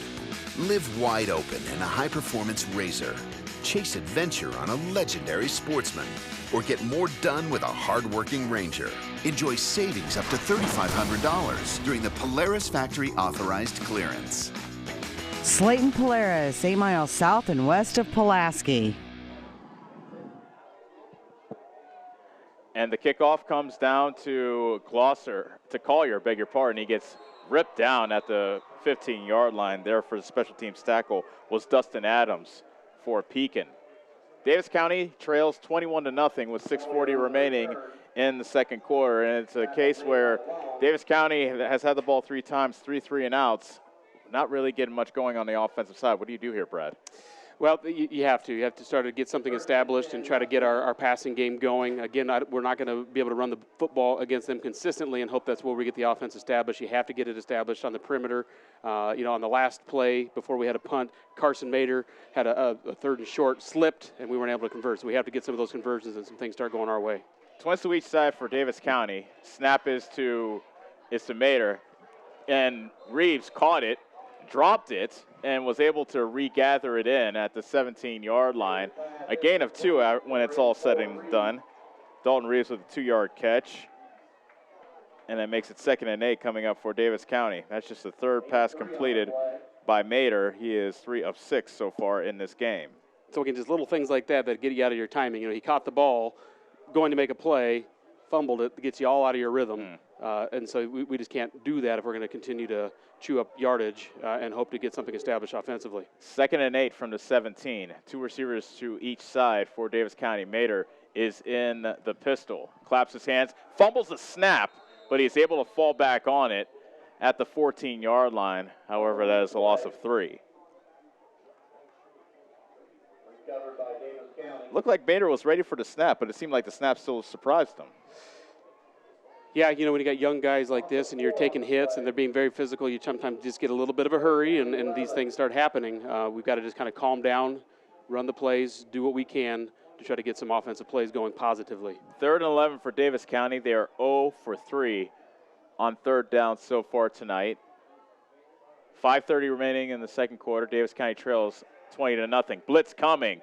Pass is thrown at the near numbers. Incomplete at about the 30-yard line. Heller was the nearest receiver, but looks like he wasn't even looking for the ball. And Mader took a pretty good shot as well. He did, and I think Mader had to get rid of the ball quicker than he would have liked to there. Pekin was running a 3-man front, which means they had 5 linebackers, so they had 8 guys in the box. They blitzed at least 3 of those linebackers. 2 of them were completely unblocked. One of them hit Mader high, one of them hit him right at the waist and cut him in half. He didn't have time to make a decision there. I'm sure that wasn't the route he wanted to throw, but he had to get rid of the ball. Ziller back to kick this one away to Kenan Wynn, who stands at the Davis County 45. A high snap, but Ziller corrals it. Almost got blocked by an on-rushing Panther, and Wynn slips at midfield, and he gets a little help as well from a Mustang to go down. Well, a great result for what that could have been, because that easily could have been blocked right at the goal line, and that would have been disastrous. So a great punt. Again, a nice, tall, high spiral. Fortunate the Pekin receiver fielding the ball slipped. We had a guy right there to make a play. A good result out of what could have been a disaster to make them again have to work for yards that they're going to have to gain if they want to score again, which we hope they do not. Bradley made the stop for Davis County. Pekin with the ball, 1st and 10 at their own 49. This is their best starting field position of the day. Not that it's mattered to them. They've had the ball 3 times. They scored 3 touchdowns. 5:16 left to go in the second quarter. Pekin 20, Davis County nothing. Eckley dots the I, play action. Comstock rolls to his right, guns it to the sideline, caught by Wynn at the 40, turns it upfield, has a first down inside the 40 to about the 38. A gain of 13. Make that 11 for Wynn. And when you have the ability to play action like that, because again you're thinking run, and you have good protection up front out of a pretty solid offensive line. He had time to make a play again in a situation where they're not as comfortable throwing the ball, but he had time to do so. He was out rolling, and a conversion there on 1st down. 1st and 10 from the Davis County 39. The ball is on the far hash. Trap play, and the give That was Cale Baker, and he gets pushed right back. Didn't quite see who the Mustang. I think that was Hill. I think it was on the Hill. tackle. Yeah. Looked like Hill to me. I couldn't tell if he was in the linebacker or the safety position, but a good stick by him because the fullback, as soon as he got the trap through the line of scrimmage, he was hit, immediately brought down for a short gain. Good play by Hill. We'll give Baker a gain of 2 on that play to make it 2nd and 8. Clock moving, 4:22 remaining until halftime. Pekin looking to add to their 20-0 lead. Eckley is the tailback in the I formation. Handoff on the little end around. Yep, kind of a counter play again. That was Nick Schutte who touches it for the first time. And he takes it inside the 25 to the 23-yard line. And that's a gain of 14 for Schutte. So everybody, including their grandmother, are carrying the ball now for Pekin. That's Schutte's first carry. He is already the 7th guy to carry the ball for Pekin.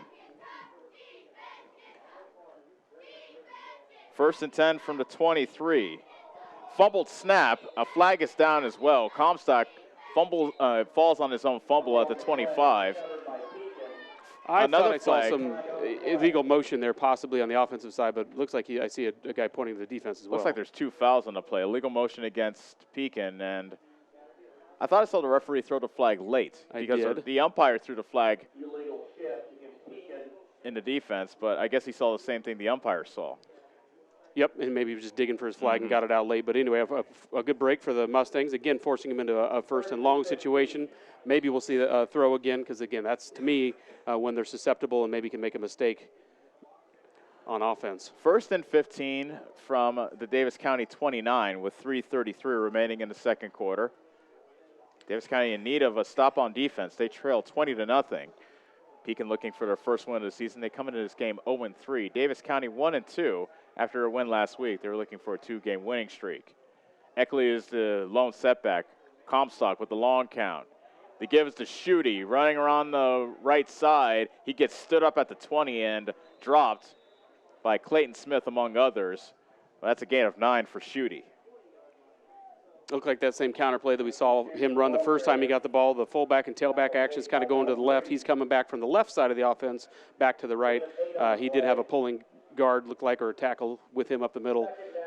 Pretty nice gain there for first and long and make it a 2nd and manageable. Yeah, a gain of 8 for Schutte, making it 2nd and 7 from the 20. Wishbone now in the backfield for Pekin. Comstock takes, turns, and gives to Eckley. Has running room at the 20, trucks a man. That was Zittler he ran over at about the 8, and then he's down to the 7. Zittler made the tackle, but he paid for that one. Yeah, Zittler there definitely was taking the hit to him. He didn't even try to cut off of him at all. He was going right through him. Got him on the ground, so good job by Zittler to get him on the ground, but he definitely took the brunt of that collision. Gain of 13, 1st and goal from the Davis County 7 with 2:16 remaining until halftime. Tight formation with the eye behind Comstock. Give to the first man through. That is Baker inside the 5. Stretches the football to about the 2, perhaps the 1.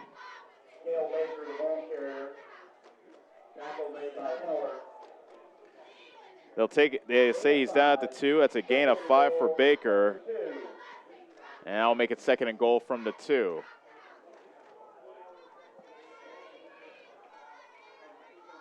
Cale Baker already has 2 touchdowns in this game, both of them from a yard out. And Eckley is lined up as the deep back in the I formation behind Comstock. Colton Comstock, who has a touchdown pass, trips over his own feet, rolls to his right, tosses for the end zone, and it's incomplete. A bit of a play-action rollout, but I think the timing of that play was kind of thrown off when Comstock tripped over his own feet. And it looks like he might be hurt. Yeah, timing definitely not there on that play. We've seen some slipping going on out of both teams, and we've seen the ball on the ground a couple times by Pekin. They were fortunate that time for them to not have put it on the ground that time, but timing definitely off. I actually saw that play a couple times during warm-ups, and it also looked like the timing was off. So make them play another down here to see if they can keep him out of the end zone. 3rd and goal from the 2.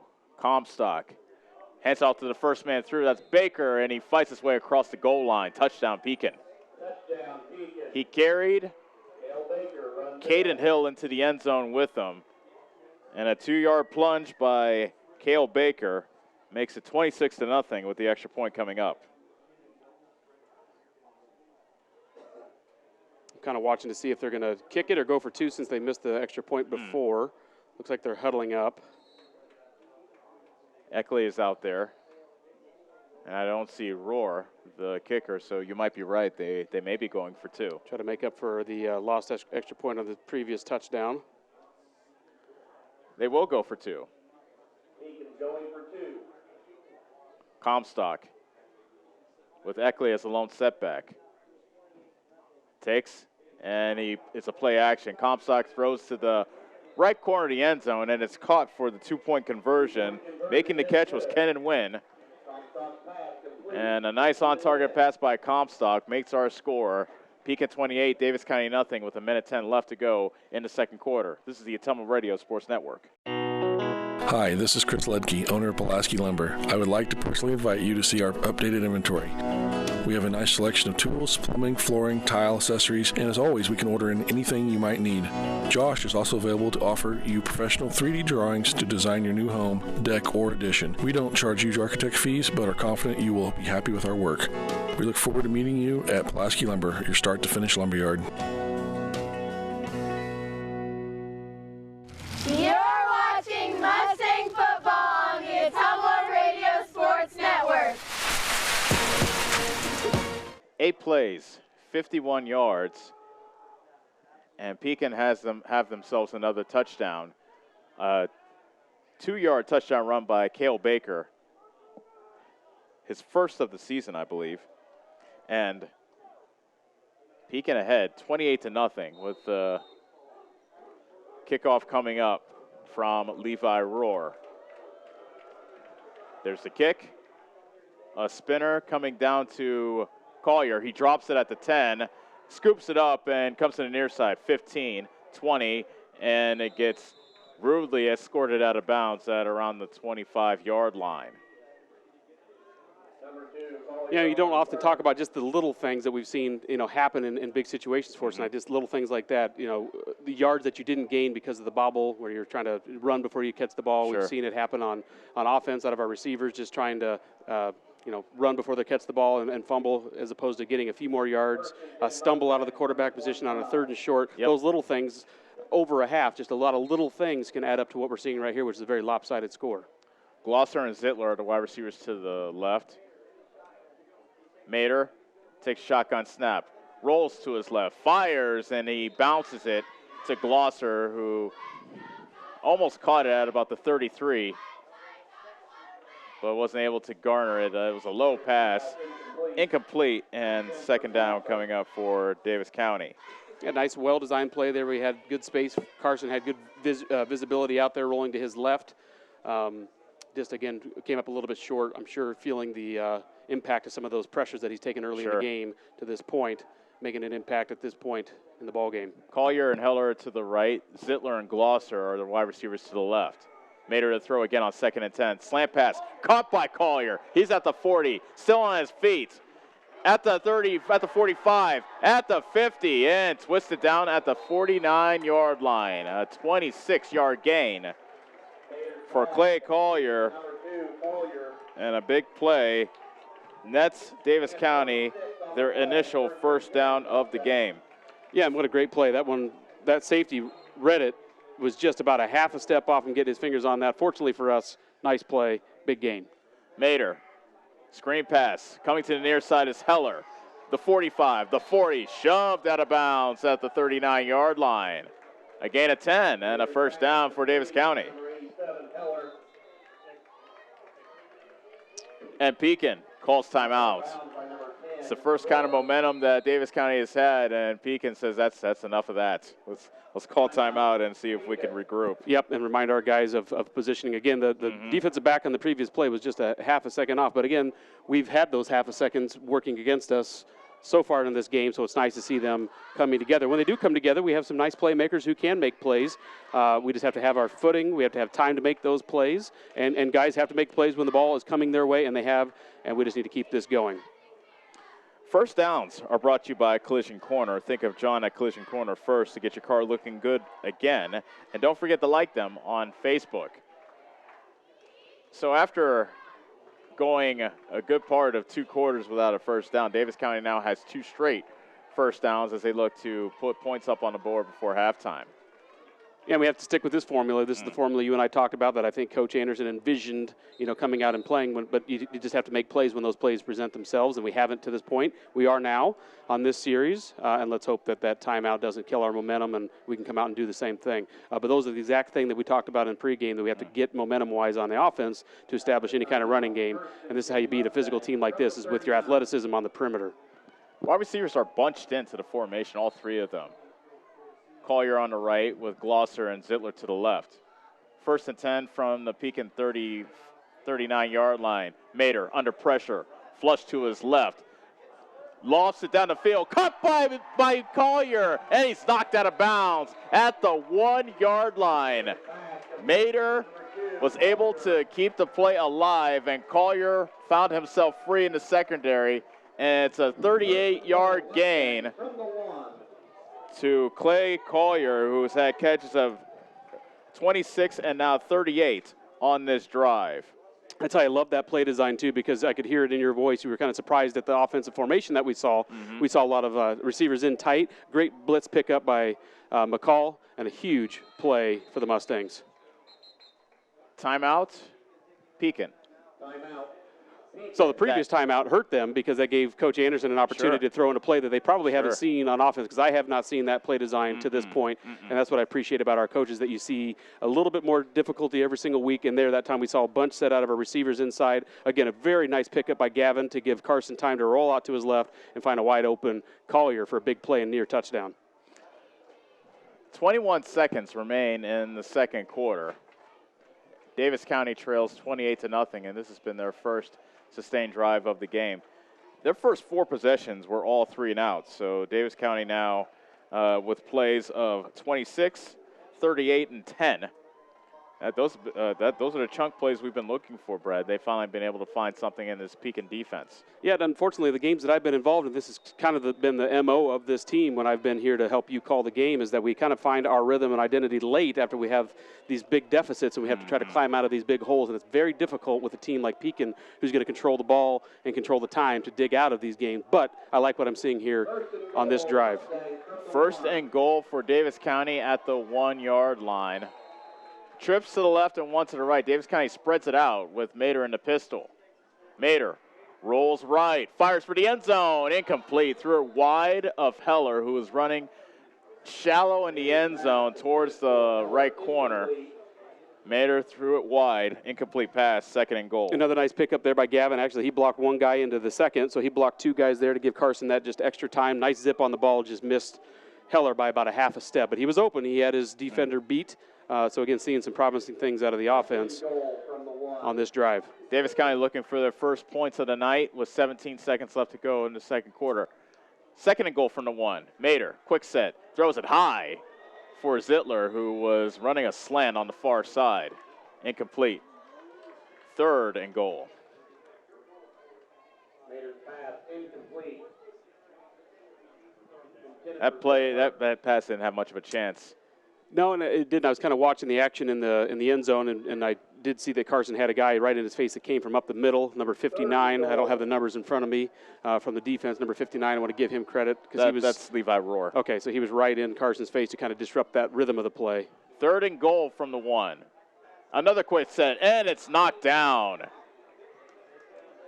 The pass was intended for Clay Collier in the middle of the end zone, and a timeout now will be called by Davis County. 4th and goal now coming up from the 1. A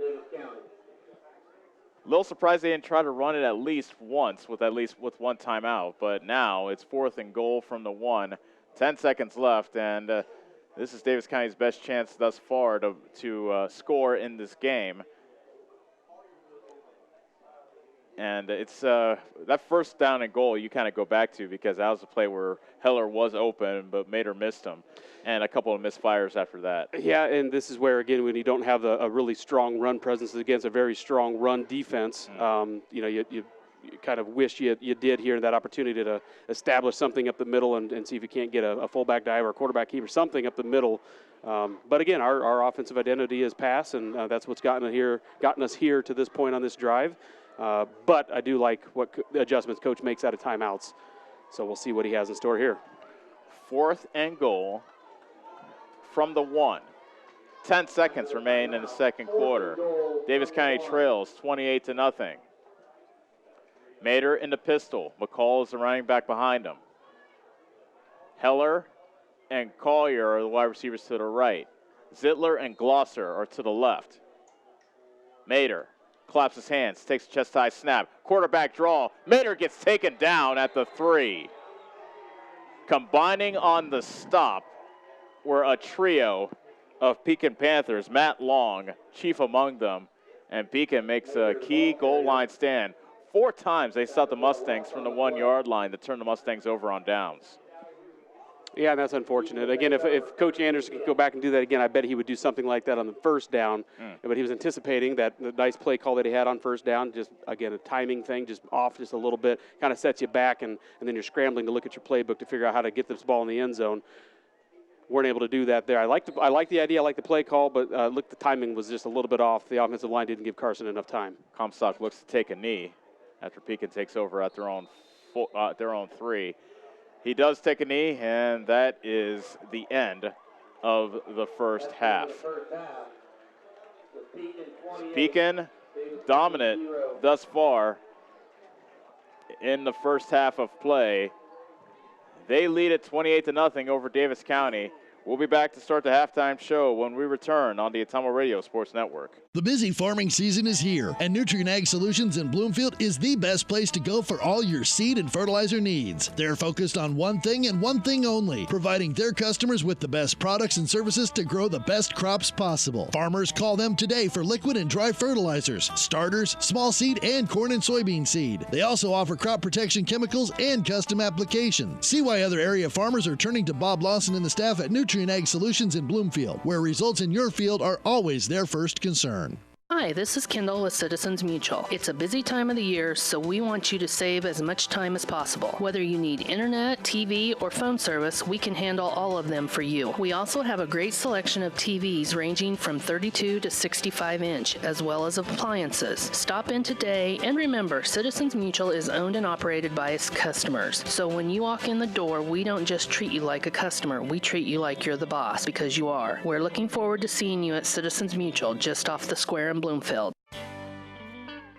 Whatever your vehicle needs, Rob and the staff at Davis County Tire and Davis County Truck and Alignment in Bloomfield can handle it. Need tires? They sell almost any brand and have the most competitive prices. Davis County Tire also has RV, wheelbarrow, ATV, and farm tires. If it's round, black, and rolls, they've got you covered. Stop and see Rob and Jody and the team today at Davis County Tire, behind Shopco in Bloomfield.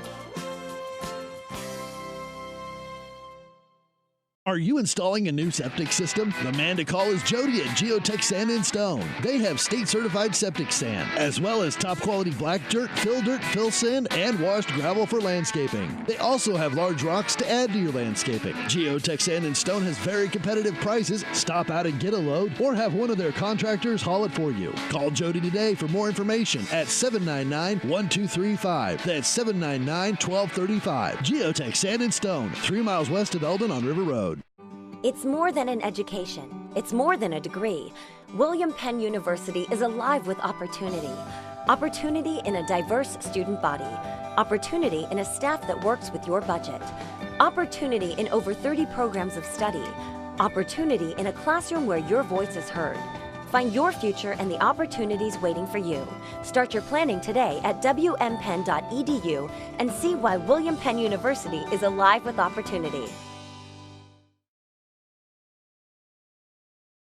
This is Sherry Lawson. Hey, all you Davis County Mustang fans, the agents at Northside Insurance are just like you. We support the Mustangs too. We are proud to live in Bloomfield, where we help families like yours with auto, home, business, farm, life, and retirement. Get the professional coaching you need to win at life. Give us a call at Northside Insurance in Bloomfield and Centerville today at 664-2362. Go Mustangs! Nationwide is on your side. Nationwide Mutual Insurance Company and Affiliates, Columbus, Ohio.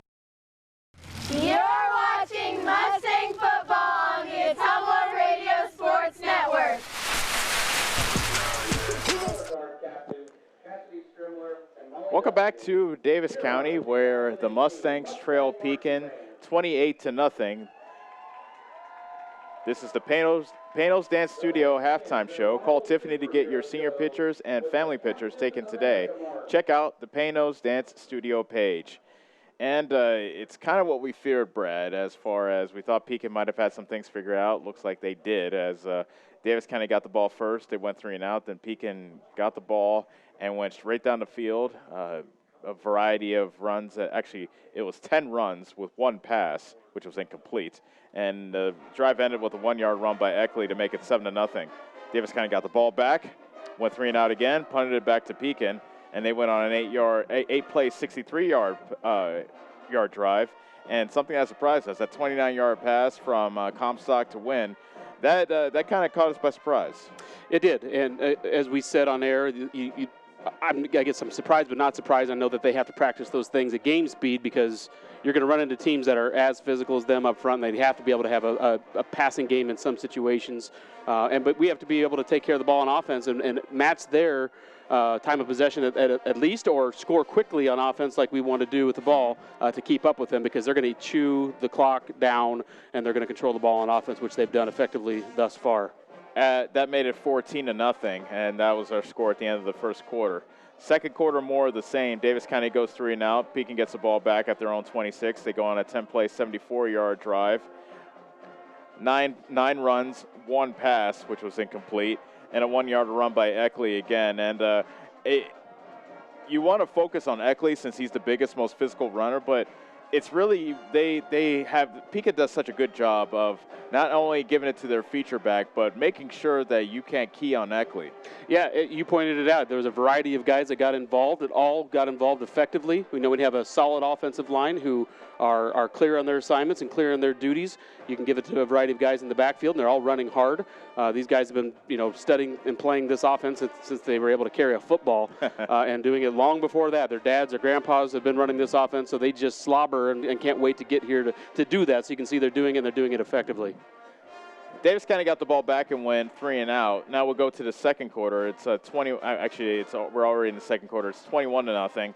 Pekin once again get the punt, have their best field position of the game at the 49-yard line.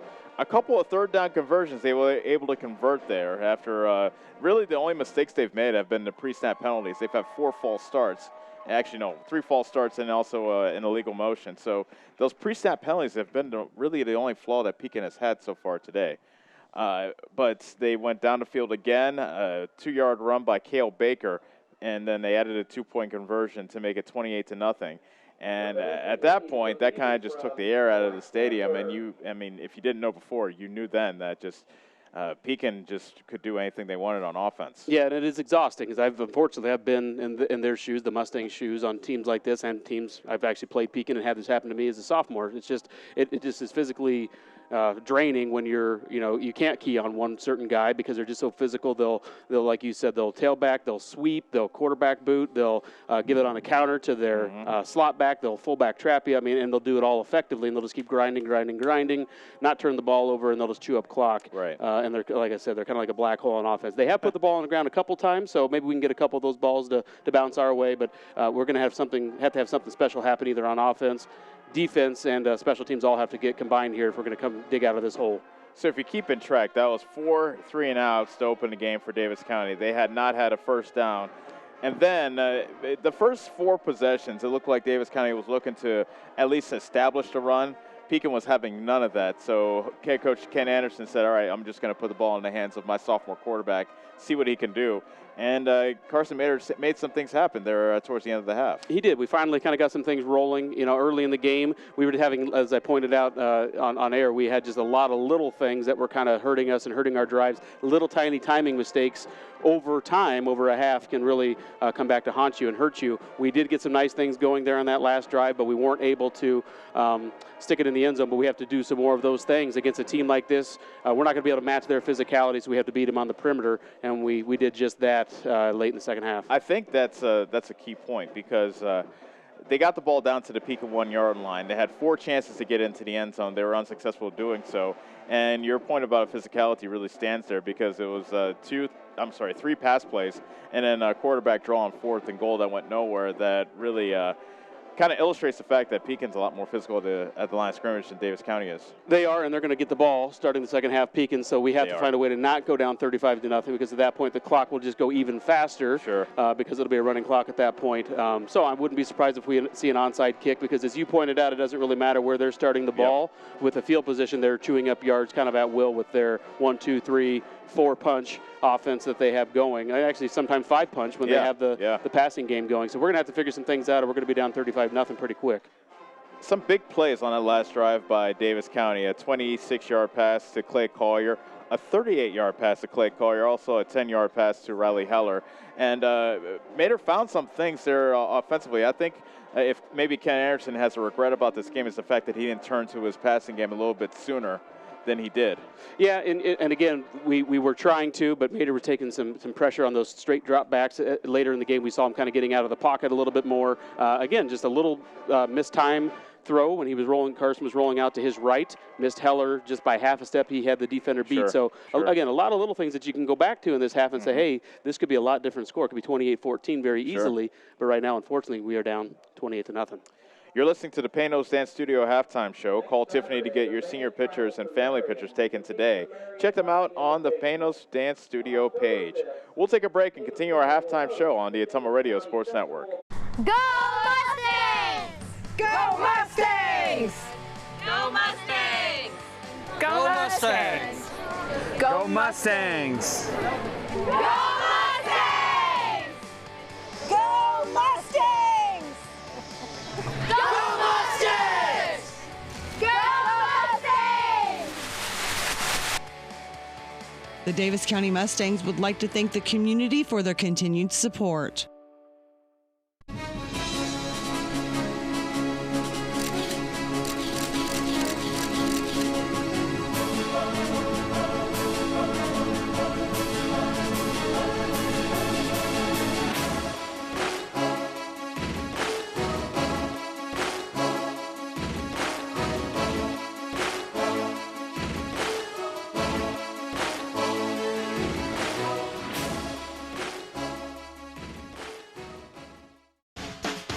Attention Southern Iowa, do you need a better night's sleep? Maybe it's time to get a new mattress. Dixon's Mattress Outlet in Bloomfield has the most competitive prices on new mattresses in all different sizes. Darren sells camper mattresses, commercial bedding, rollaways, special order sizes, bed frames, and mattress protectors. Call Darren today and he'll meet you at the warehouse. Dixon's Mattress Outlet, 641-664-3060. That's 664-3060. This is Milo Wells, your pharmacist at Wells Hometown Drug in Bloomfield. When you need prescriptions, stop in and see me. If you aren't a current customer, we will help you fill out a new patient form, which takes less than 5 minutes. We have a lot of over-the-counter items and have vaccines. We are here 6 days a week and offer free delivery in Bloomfield and surrounding areas. I pride myself on professionalism and small-town customer service, and our pharmacy reflects those values. Stop in and see us at Wells Hometown Drug next to CarQuest in Bloomfield. David and Debbie Truitt, owners of Truitt Abstract Company in Ottumwa and Davis County Abstract and Title in Bloomfield, are proud to sponsor local sports in their communities. Truitt Abstract Company and Davis County Abstract and Title work closely with realtors, attorneys, banks, mortgage, finance companies, builders and developers, credit unions, and government agencies to ensure a prompt and accurate abstract or certificate of title. Abstractors are available Monday through Friday from 8 to 4:30 at Truitt Abstract Company in Ottumwa and 7 to 3:30 at Davis County Abstract and Title in Bloomfield. Go Mustangs! Go Mustangs! Go Mustangs! Go Mustangs! Go Mustangs! Go Mustangs! Go Mustangs! Go Mustangs! Go Mustangs! The Davis County Mustangs would like to thank the community for their continued support. You're watching Mustang football on the Ottumwa Radio Sports Network. Welcome back to the Panos Dance Studio halftime show. Call Tiffany to get your senior pictures and family pictures taken today. Check them out on the Panos Dance Studio page. Pekin has a 28-0 lead over Davis County here at halftime, and just like the score, the total yards really tell the story. Pekin with 261 total yards unofficially. Davis County with just 82. A chunk of them coming on that final halftime drive, or that final drive before halftime. Brad, where do you go here? Pekin gets the ball first on half. Pekin gets the ball first in the second half. Where do you go from here? Well, I onside kick it. Okay. I do as a coach. I'm sure he's practiced that. We've seen it already this year. Yep. Try to give our offense a chance to get on the scoreboard and keep it out of the offensive hands of the Pekin Panthers, because right now they're doing anything and everything they want with the football. They're sound. They'll chew up more clock. And as I pointed out right before we took that break, it doesn't seem to matter right now where they're starting with the football. They're doing whatever they want. So I don't see any reason why you wouldn't come out and do an onside kick to try to give our offense another opportunity, because we had something going there, and we need to pick up with that momentum. I mean, that's what I see. And as you pointed out, got to get that quick passing game continued and see if we can open something up with the running game. I think that they may not come back and win this game, and of course the hill is very steep. But you don't want it to go down to a running clock, because you want this team to get as many reps as possible, because you know that's going to help them later in the season. Yeah, it's already hard enough, as you pointed out, to go against a team like this and try to dig out of any kind of hole when they're just so sound in offense, run the ball primarily, and they chew up big chunks of time in doing so. If we can keep them from having the ball at least to start the second half and score or get some points on the board to try to keep it manageable and reasonable within somewhat of a reach, we have to do everything we can to keep the ball in our offensive hands. Not a single turnover in this game, as both teams have been pretty solid with the ball. That's one positive aspect you could say that has been for Davis County, but otherwise it has been all Pekin all the time, and we'll see if Davis County can get more consistent on offense. And I really don't look for them to try to run the ball much. They'll try to probably put it in the hands of Carson Mater, see what he can do and see what they have in their sophomore quarterback. Yep, and that's all you can do. I mean, again, we've discovered that that's kind of our game. That's what our offense is predicated on, is the pass and those quick passes, those quick strike plays. We just don't have the offensive front to be able to slow down as many guys as they're throwing at us. They were running that 3-5 front there, 4-4 and a 3-5, and blitzing a lot of guys. Carson in the pocket was having people in his face even before he could get the ball off. So we have to go back to what we did there, which is quick one-step strikes for slants and quick outs and things to get the ball on the perimeter and see if our guys can't make some play against their athletes. You said that you don't see many defense do the 4-4 anymore. You don't see many teams doing anything that Pekin does anymore, really. You look at how the game's changed. The college levels really influence high school level. Yeah. You do see a little bit of this type of play at small high school football, and it is kind of good to see this, because you do see that it doesn't really matter what you play, you just have to play it better than the guy across from you. And if all 11 guys can do that consistently, you're going to be successful. Davis County to kick this ball off first as we get the second half just about underway. But it is, I think I mentioned this last year, it is kind of a throwback, and it is nice to see that, because this is what reminds me of high school football. It's just this pounded in your face, here I am, stop me football. And you still do see pockets of it. And again, if you're physical and more physical than the guys across from you, there's the formula to football is just be better than the guy across from you. Yeah, this is pretty much a repeat of what we saw last year between Pekin and Davis County. Of course, in Pekin, the field is surrounded by corn, so it's kind of like they emerged from the corn and just annihilate their opponents. And our offense last year was a more of the zone read. Sure. We had more of the running game established, where it was a quicker style offense. Where right now we have to have time at the quarterback position, and we're not getting that. And they're doing a nice job on the Pekin side of mixing in blitzes to keep us out of balance. Third quarter getting set to commence. Pekin has had the ball 4 times. They have scored all 4 times. Caden Hill with the ball on the tee at the 40, ready to put toe to leather. Davis County players on the sideline with their helmets off, raising them up via 300. And here's the kick. This is Kenan Wynn to the 30. Runs into a wall, bounces off it, and runs towards the near sideline, and still a pretty good return out to the 40-yard line. Surprised you didn't see some kind of pooch or some onside. I mean, I'm 0 for 2 on what I said earlier. I said I'd be really surprised, but I'd love to see them pass. They did. Yeah. I was pretty confident that we'd see an onside kick there. Yep. Again, they have good starting field position here But a good job by Coach Anderson to show confidence in his defense and say, hey, let's go out there and make a stop. 1st and 10 for Pekin. The ball at their own 40. Eckley has 92 yards carrying on 15 rushes. Also 2 touchdowns. He's the tailback in the I formation. He takes the handoff, running to the right behind his tight end and tackle. And he's taken down at the 5. I beg your pardon, the 45 for a gain of 5. And we have a man that is slow to get up for Pekin.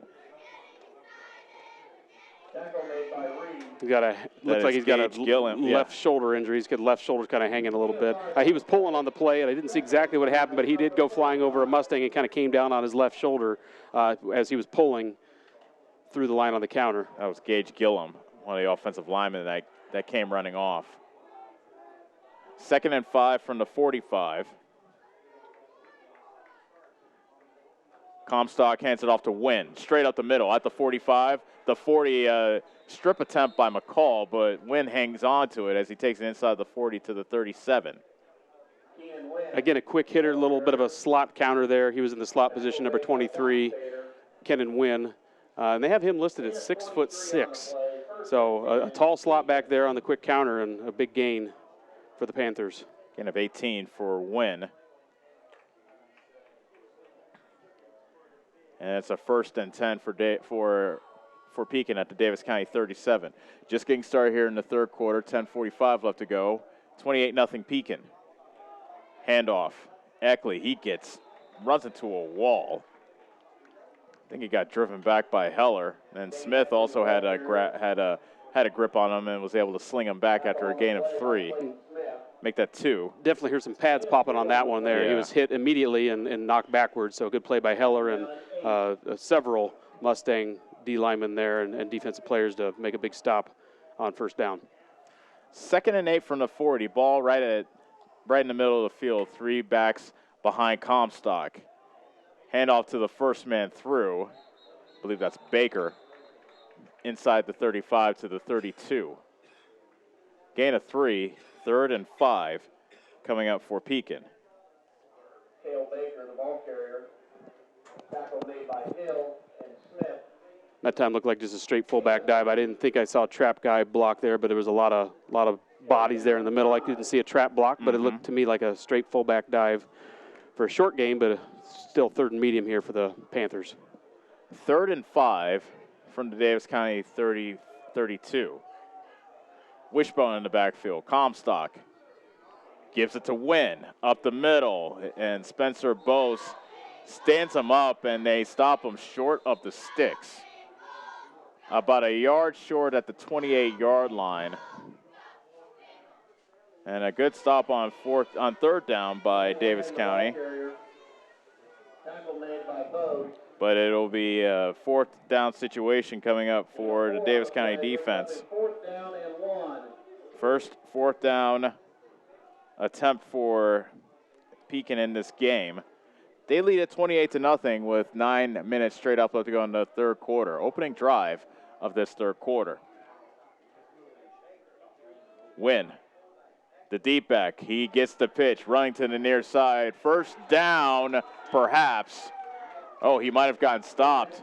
He did get stopped. That was Carson Zittler that submarined. Going to be right at it according to where they have it marked on the far side of the field. I can't see it here, but yeah, you're exactly right. Yeah, the referee says Mustangs no dice holds. All right. 1st down.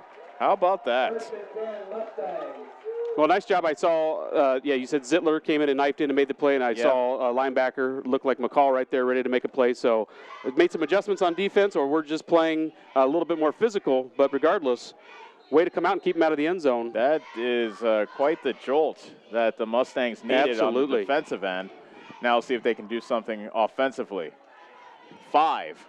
Nope, make that 4 wide receivers as Collier comes running out late. Slant pass caught by Zittler as he slid and corrals it at the 34-yard line as a gain of 7. Nice catch by Zittler on the slant. Yeah, and that's what our guys have to do. When they're not perfect, they still have to find a way to make a play, and they were on that one. Make a nice positive gain on 1st down. That's the first catch for Zittler in this game. 2nd and 3. Mater to throw again. Near sideline. Zittler bobbles it, catches it. Forward progress may give him a first down at the 40s. He got driven back immediately by Schutte after he caught it, but forward progress is given to the 40, a gain of 6 and a first down for Davis County. Well, Zittler came ready to play today. He has, made an impact immediately here in the second half, both offensively and defensively. Good job to look that one in and get a first down. 1st and 10, Davis County at their own 40. Firing over the middle. It passes caught by Glosser. Spinning off the tackle by Wynn, and he's taken down by Wynn inside the 30 to the 34-yard line. And that was not an easy catch to make because he had a safety that was actually undercut him there to try to go make a play on the ball before it got to him. So I'm sure he lost sight of it for a second. But the Panther player, number 16, the safety, just missed that one. So good focus by number 3, Caden Glosser, to pull that one in on a big gain. That was a gain of 24. And that was the first catch for Glosser in this game. A little seam pattern. 1st and 10 from the 34. The Davis County trails 28-0 with 7:30 remaining in the third quarter. Another pass caught, but a fumble after the catch by Reeves. Is it incomplete or is it a catch and a fumble? Umpire waving it off. A fortunate break there because it looks like Pekin recovered, but Reeves was able to hold on to it. Like I said, a fortunate break. It's an incomplete pass, but second down coming up. Yeah, and he took a good stick there, so that was a good job by the safety to separate him from the ball. But a nice zip on the pass there. And I'm going to give a shout-out to our offensive lineman because they gave him time there to make a play. Just a good play by the safety to knock that one loose. 2nd and 10 from the 34. McCall spins off a tackle near sideline 30, 25, puts his shoulder down as he gets knocked out of bounds by Wynn at the 23-yard line. A gain of 9. Make it 10 and a first down for McCall. Well, that's what we hope to see. You know, at the beginning of the game when you have to come out and establish with our run, with our pass first and then run. That's exactly what we've done. And Gavin's not going to be brought down by an arm tackle, and he was not there. Took it to the secondary. That number 23 is going to feel that one. That was a collision. Another nice play. That was Kenan Wynn. Smith checks in at running back. He's to the right of Mater, and a timeout called by Pekin. 6:51 remaining in the third quarter. Davis County has a little something going here. 1st and 10 at the Pekin 23-yard line. And they're using the pass to set up the run. Absolutely. And our defense is give them credit for putting us in this situation because they did the job to keep them stopped on the other end of the field. Offense came out and picked up kind of where we left off the first half. And that series, we'll come back. We'll probably talk about that all night if we get close to digging ourselves out of this hole that we weren't able to punch that in before half. But, again, offensively able to pick up where we left off and got something going right now. So a good start for Davis County this half. 4th down stop on 4th and short, by the way. Yeah. Not just not 4th and long, but 4th and short. 4th and 1, they were able to stop Eckley, their stud running back. And a good play by Zittler to get that 4th down stop. And now they're going down the field to look to put their first points on the board. They trail 28-0 with 6:51 remaining in the third quarter. Yeah, we have some guys finally stepping up here and matching their physicality, which is nice to see. A lot of heart out of our Mustangs. Reeves and Heller are split out to the right with Glosser and Zittler to the left. Mater in the shotgun with Clayton Smith, the running back to his right. Mater with the dummy snap, now looks back to center. Receives a chest-high snap, hands it off to Smith. Running up the middle, inside the 20, inside the 15, and taken down at the 11-yard line. A gain of a dozen, and another first down for Davis County. So it's nice to see because our spread offense that we're running here, we're forcing their linebackers out of the box.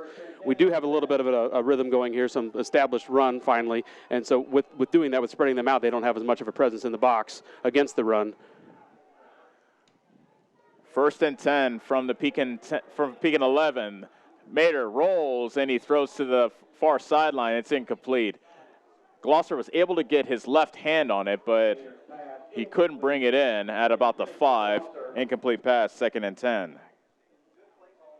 Yeah, and I like that play call there again. We're mixing in run, mixing in pass, rollout pass that time with Carson rolling to his right. So again, when you have some things going offensively, we have the pass plays going right now.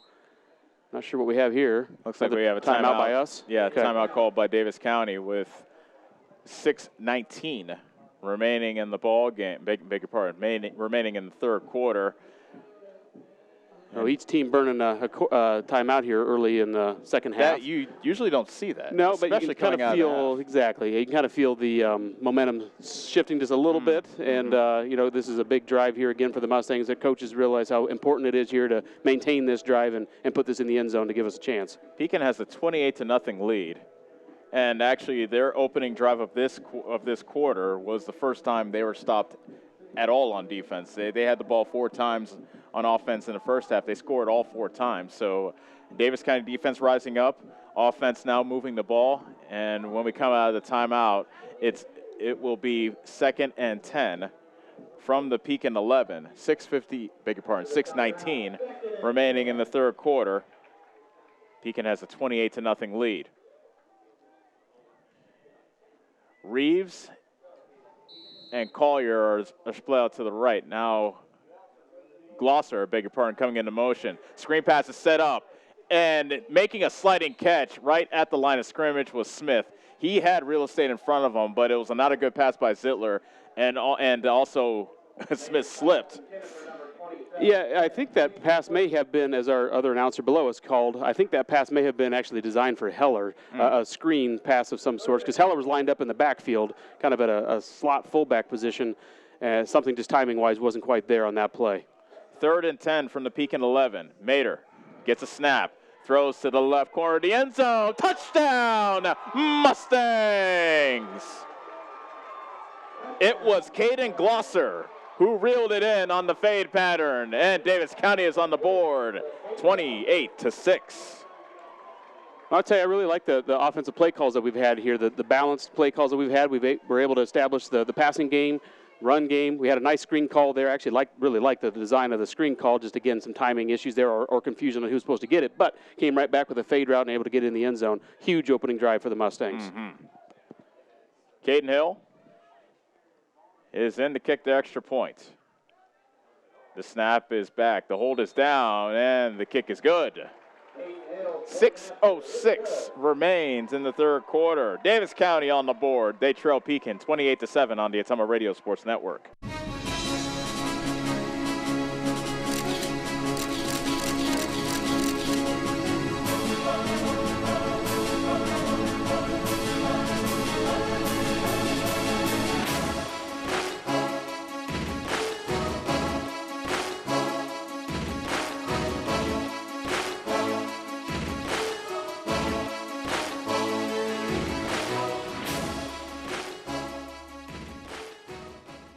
Nothing says summer like hitting the open road.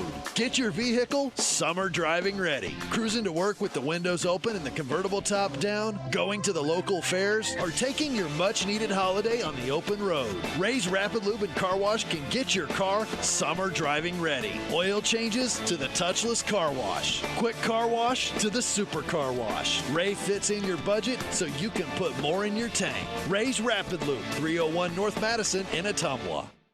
You're watching Mustang football on the Ottumwa Radio Sports Network.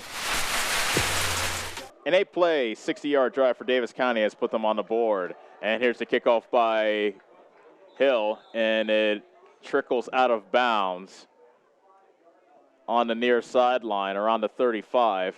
And ironically, that's probably where Pekin will set up shop. I wasn't on air that time, but we were right. Yeah. We mentioned off air that we thought we'd see a pooch or some kind of. You're right. And I'm not just saying that. No, you did say that. Yep, I did. I've been wrong all night, but we got that one. Davis County got on the board with an 11-yard touchdown pass from Mater to Caden Glosser. A beautiful touch on the fade pattern, too, in the left corner of the end zone. And I was kind of blocked, so I couldn't quite see that, but obviously a good connection. And in pregame, you saw a lot of nice touch passes by Carson to Glosser, so they got a lot of practice at that, and that time able to connect. Pekin with 1st and 10 at their own 35. Give is to the first man through. That's Baker. He gets twisted down at the 39.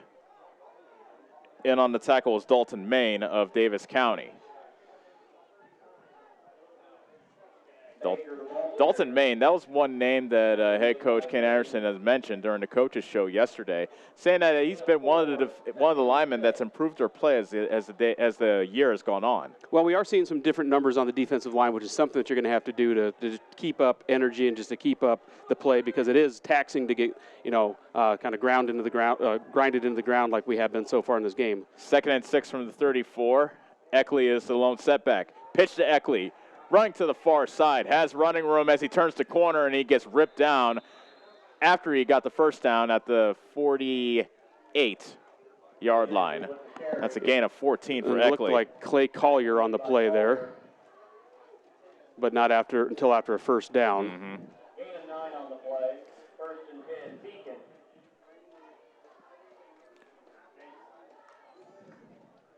First and 10, Pekin at their own 48. Clock moving, 5:03 remaining in the third quarter. Pekin 28, Davis County 7.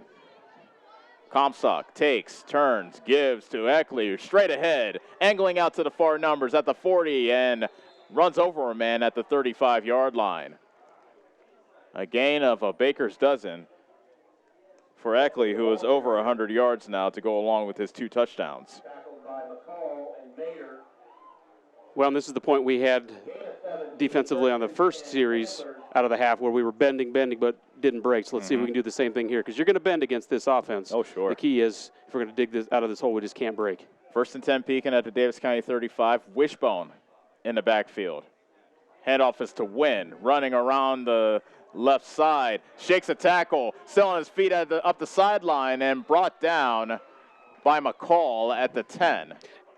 Touchdown saving tackle by McCall. A gain of 25 by Wynn. Well, when they're in that offensive set, they've just primarily run that counter play, so there's no surprises, there's no gimmicks. No. We know where they're going to go with the ball, but they're saying stop us, and that time we stopped them just short of the goal line. 1st and goal from the 10. Eckley is the lone setback. Tight formation with 3 tight ends, and a flag is down. Offside against Davis County this time. That is the first flag against Davis County in this game. Well, that is a good stat, just not in the red zone. You don't want to give them free yards when they're, again, kind of back to doing what they want offensively to this point. Let's hope that they can put the ball on the ground or maybe get their own penalty to set them back. 1st and goal from the 5. Comstock hands it off to Wynn, straight ahead. He walks into the end zone untouched for the Pekin touchdown. Kenan Wynn with his 2nd touchdown of the game, this time on the ground. 5-yard run. Pekin regains control, 34-7 with the extra point coming up.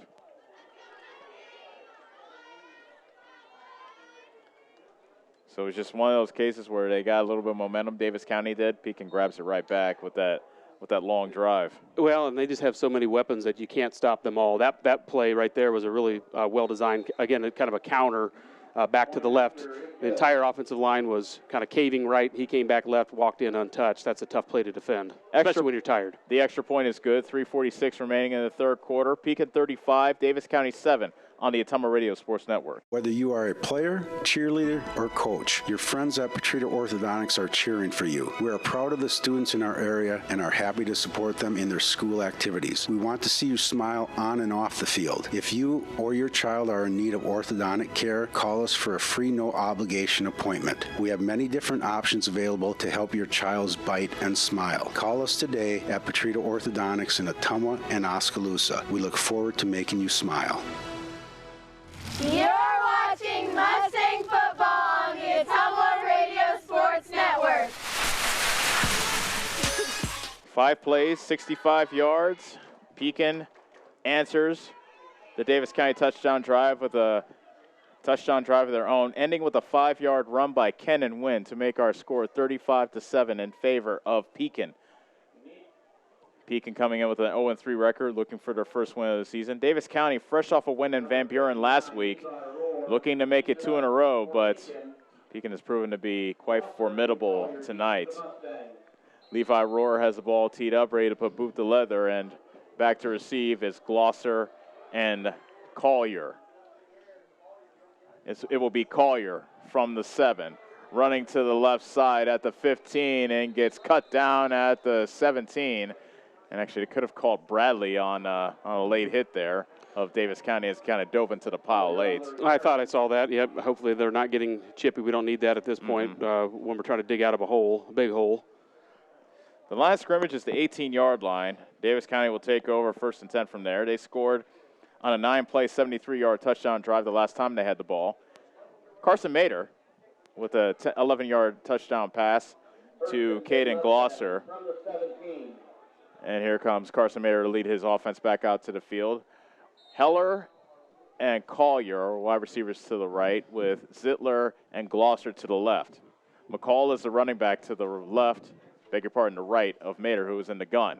He takes a snap, drops straight back, looking left, and a sliding catch made by Collier as he was angling towards the sidelines. Down short of the 25. A decent gain on 1st down, about 5 to the 24. Well, it's nice to see our guys making a little bit tougher plays, but making plays nonetheless to get positive yards on 1st down, something we weren't able to do much first half on that 1st down. It's crucial.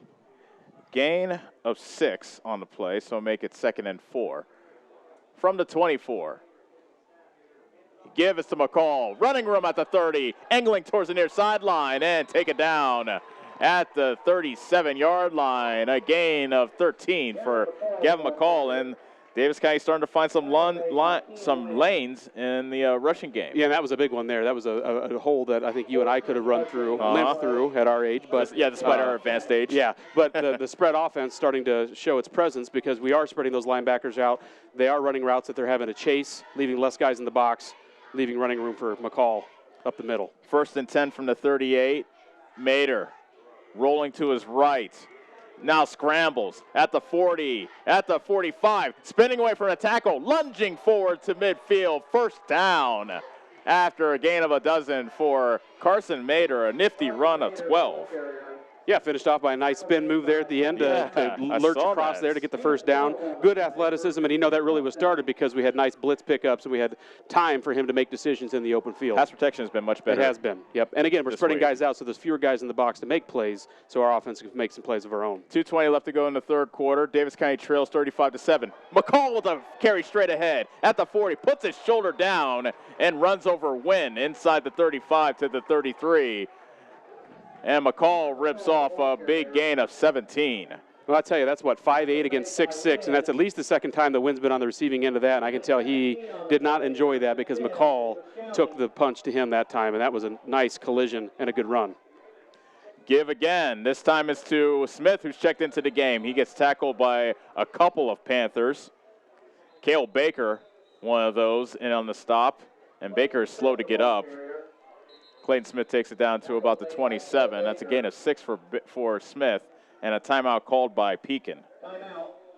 Well, there's some big hitting going on out there. There's no doubt, and we're starting to, again, find our offensive rhythm, starting to see some energy on the sideline. Regardless of them scoring, we're still seeing some nice things offensively here out of our guys. There's no quit in them, and we're taking the punches to them right now, and it's nice to see that. It is nice after Pekin dominated the 1st half with a 28-0 lead. Catch, and you're taking all those hits. It's nice to return them. And I don't know if they're starting to sprinkle in some guys that are 2nd, 3rd string guys on defense. But regardless, some of the names that are making the tackles in the secondary are starting guys, and we're taking it to them at this point. And that is nice to see. Given that Pekin hasn't won a game yet, I don't think they'd bring in their 2nd string yet here in the 3rd quarter. So I still think they're doing this against the starters. It very well could be. And, again, we've spread the ball out. We've been balanced offensively, opening some things up inside for McCall and others to get involved. I know Clayton Smith's had a couple of carries and a couple of nice carries after McCall's taken big chunks out. So we'll see if we can keep this momentum going here. 1:54 remains in the 3rd quarter. Pekin's down to their last time out now, right? They've already burned 2. We burned 1 already. So they know how important this 3rd quarter is, and at least this series here to try to keep us out of the end zone. Davis County trails 35-7, and they have a 2nd and 4 from the Pekin 27. Zittler and Glosser are the wide receivers to the left. Reeves and Collier make that Heller and Collier to the right. Mader claps his hands on a dummy snap, now looks over to the sideline. Clayton Smith stays in and running back. He is to the right of Mater. The sophomore claps his hands, receives a hip-high snap, rolls to his right, looking for a receiver, and he gets tackled from behind. That was Michael Jones that got him, and it is a sack back at the 29-yard line for a loss of 2. Yeah, and he came clear back from the backside to make that play, chased Carson all the way down to the right side of the offensive play as he was rolling to his right. A good job by the running back in the backfield to pick the blitzing linebacker up, but number 35, you named him, Michael Jones, was able to catch him from the backside and run Carson Mater down. Third down coming up for Davis County from the 29-yard line. 3rd and 6, they need the 23. Mater rolls to his left, squares up, fires, and he bounced it in to Zittler at the 20. 4th down coming up for Davis County after the incomplete pass. That's a really hard pass to make, too, when you're running full speed, going against the grain of your body, rolling to his left, full speed, trying to make that play on the run without time to set your feet. That is a hard play to make, but that was the white side of the field from where we're at on the far hash. Sure. So that's kind of where you had the most green to play with on the close side of the field, as we call it, but a tough play nonetheless. A minute 29 left to go in the third quarter. Davis County trails 35-7. They will go for it on 4th and 6 from the 29. Mater with a straight drop back, throws it deep down the left side. Caught by Zittler. Touchdown, Mustangs. Zittler beat his man, Kevin Rohr, and Zittler has his 3rd touchdown catch of the season.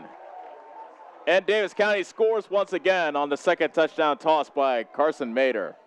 Carson to Carson there on that connection, right? Yeah. Carson Mater to Carson Zittler, a beautiful pass. Again, our athletes are just as athletic as they are out in space when Carson has time to make plays like that. So, again, good job to shore up some things offensively to make a big play for the touchdown. Caden Hill to add the extra point, and he boots it through. 1:22 left to go in the third quarter. Our new score, Pekin 35, Davis County 14. This is the Ottumwa Radio Sports Network. Hi, I'm Karsten. And I'm Callie. And we are the Neeps Girls. We would like to personally invite you to our parents' new store on the south side of the square in Bloomfield. Stop in and have them make you a custom shirt, hat, banner, sign, or even your school mascot. They stay open late on Thursdays until 7. We hope to see you soon. Neeps Graphics, making you stand out. Neebs Graphics on the south side of the Bloomfield Square. Go Mustangs! Go Mustangs! Go Mustangs! Go Mustangs! Go Mustangs! Go Mustangs! Go Mustangs! Go Mustangs! Go Mustangs! The Davis County Mustangs would like to thank the community for their continued support. You're watching Mustang football on the Ottumwa Radio Sports Network. 8 plays, 82 yards, 29-yard connection. Carson Zittler from Carson Mater, and that makes our score Pekin 35, Davis County 14 with a minute 22 left to go in the third quarter. Hill has the ball teed up, and he kicks it long. Down to Wynn at the 18. Running to the middle of the field at the 30, the 35, and he gets brought down by Smith at the 38, perhaps the 39-yard line. So, again, really there's no, on those kind of plays, I'm sure coach is thinking, all right, you know what, I'm just going to either onside kick it or squib it. If it goes out of bounds, they're going to get it on the 35 because, in this case, they're actually past the 35. So, you know. However, we did see a nice offensive drive by the Mustangs, so we have some momentum going, and that is nice to see. We've seen 2 straight. Absolutely. Nice offensive drives. So yep. 73-yard drive and then an 82-yard drive for Davis County to get on the board here in the third quarter. Yet the hill is still large, down 35-24 with a minute 44 remaining in the third quarter. A flag down, and I think somebody sideline said warning, something. maybe?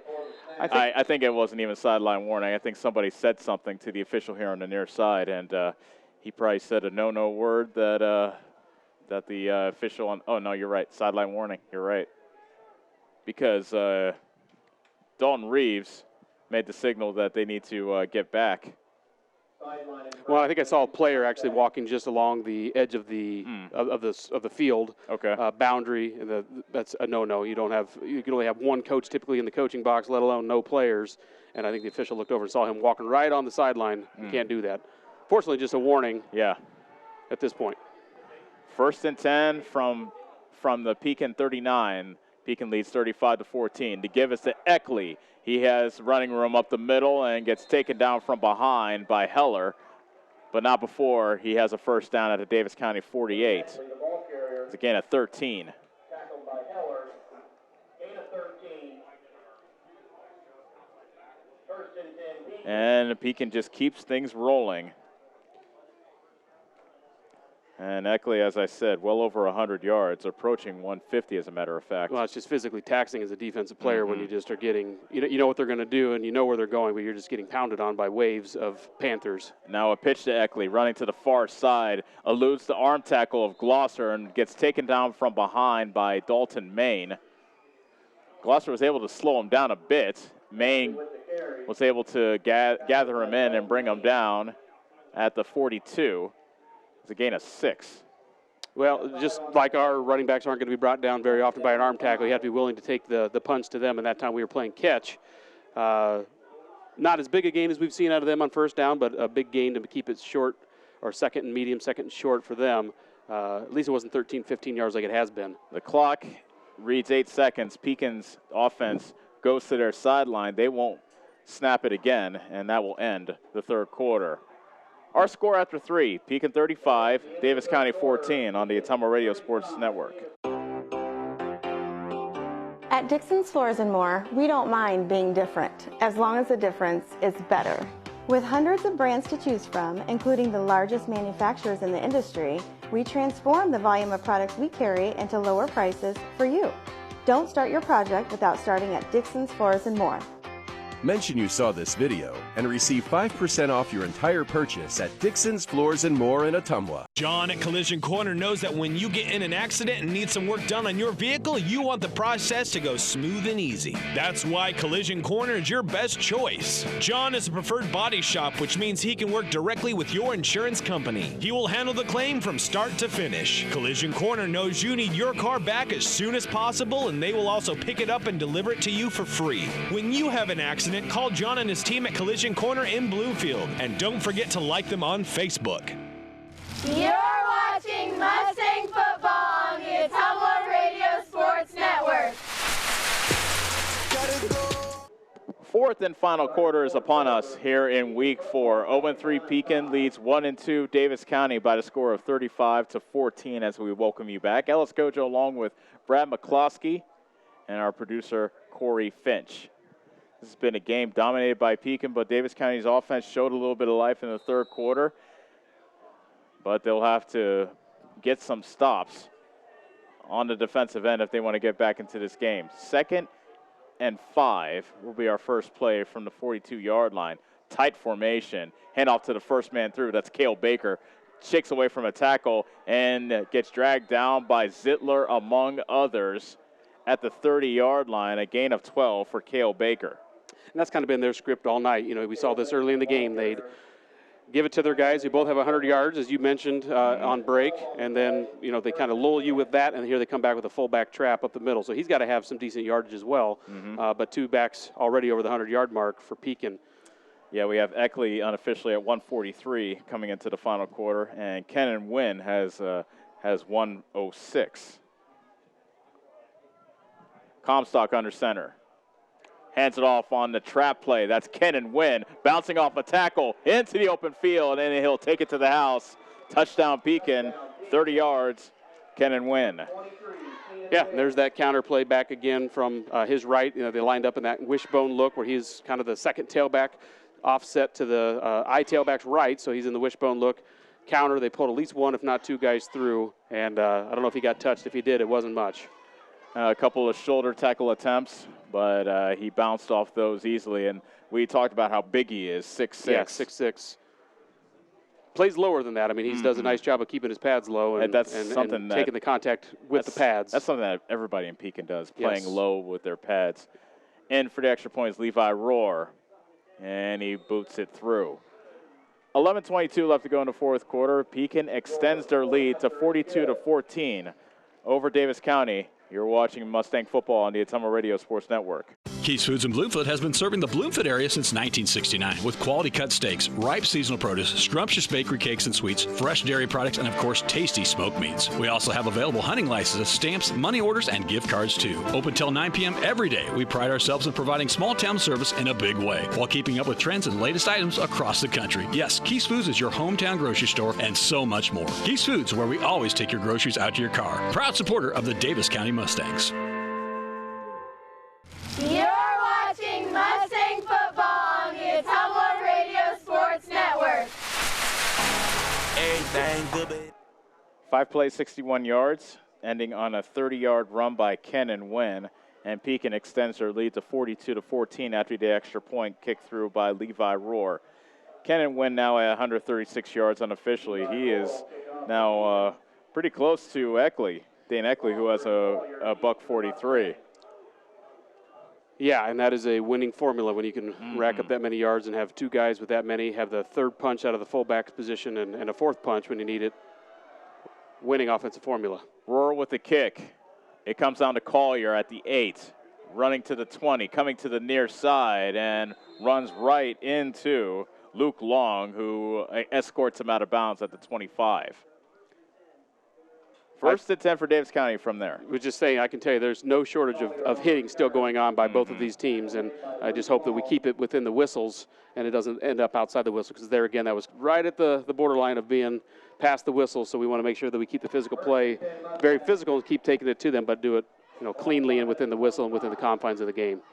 Zittler and Glosser are the wide receivers to the right. Make that the left. Heller and Reeves, two big wide receivers, are to the left. Make that the right, beg your pardon.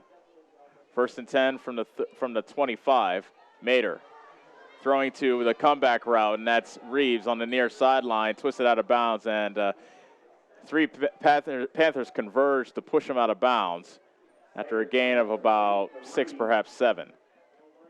Tackle made by Tashuti. We'll give him a gain of 7 to the 32. Yeah, nice gain on first down. Again, good job, good focus by him to catch the ball, look it in, try to make a play. A good positive 7-yard gain on first down. Second and 3 from the 32. Again, Reeves. He catches it on the comeback route on the near sideline. Caught it high above his head, but was able to bring it in for a first down to the 37-yard line, a gain of 5, and a fresh set of downs for Davis County. Yeah, good focus out of him because he took a good stick there from 2 Panther defenders and was able to hold on to the ball, converted first down to keep the chains moving. Clock moving with 10:27 remaining in the ball game. Davis County trails 42-14. Two wide receivers to each side for the Mustangs. Mater in the pistol with McCall behind him. A cross-up as Mater wanted to give it to McCall, and he'll just take a sack back to the 28-yard line. McCall was to his left. Mater spun to his right to give the ball away. He saw nobody there, and he had to go down and take the loss of 8. Make that 10. The ball carrier, tackled by Long. Loss of 10 on the play.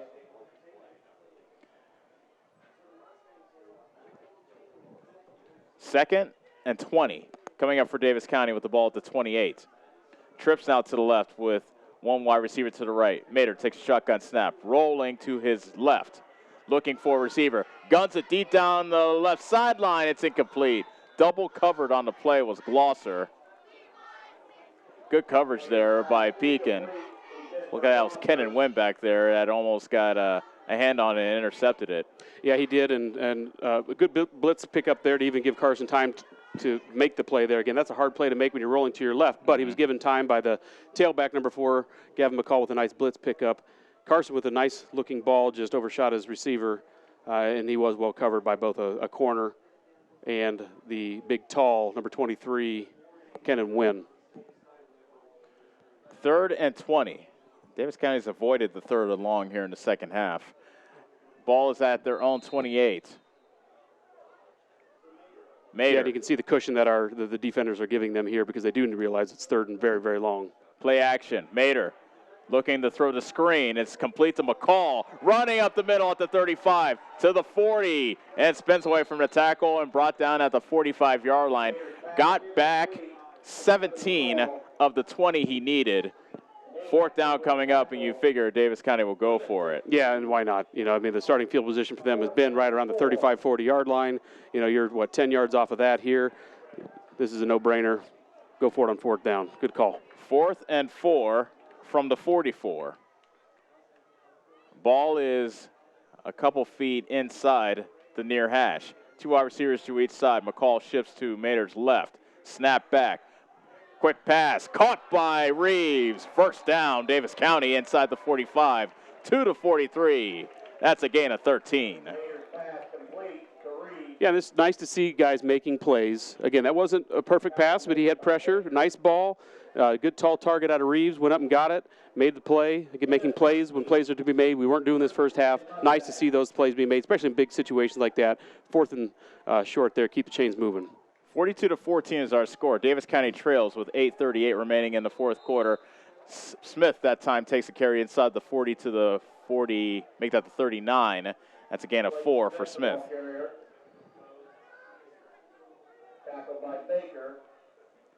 Cale Baker makes a stop, and it's 2nd and 6 for Davis County. Heller and Reeves are lined up to the right. Zittler and Gloucester to the left. Mater claps his hands, takes a snap, hands it off to Smith, running straight ahead. He's taken down right at the line of scrimmage. Levi Rohr, along with Michael Jones, in on the tackle for Pekin. Smith with the carry. 3rd Made by Michael Jones. and 6 coming up for Davis County. No gain. 3rd down and 6. You want to hear from Coach. He knows it's 2 downs. He's got to get 6 yards in the next 2 downs. Keep these chains moving. Again, focus on what we can do, which is take care of the ball, keep our offense moving, keep these chains moving, convert a first down here. Twins to each side for Davis County on this 3rd and 6 play with 7:29 remaining in the fourth quarter. They trail 42 to 14. Mater with a straight drop back. Under pressure, he shakes away from Levi Rohr somehow. Still on his feet, fires it deep down the left side, incomplete. 2 wide receivers win the area, Reeves and Gloucester. But how did Mater shake away from that sack attempt by Rohr? Rohr had him dead to rights at about midfield. Yeah, and I'm not sure that's their starting linebacker. He's been in there most of the night, had him dead to rights, like you said, but a nice athletic play to squirm away from Mater. Got his feet under him, had 2 receivers there, missed him by just 1 step, and I think both guys were kind of expecting the other one maybe to go after the ball. They both slowed up just a bit. But still, another down here to try to make a play. And a timeout is equipment. Yeah, the referee stopped play for some reason. And I believe they want a new football. Yeah, so one of the ball boys comes out to provide a fresh piece of pigskin.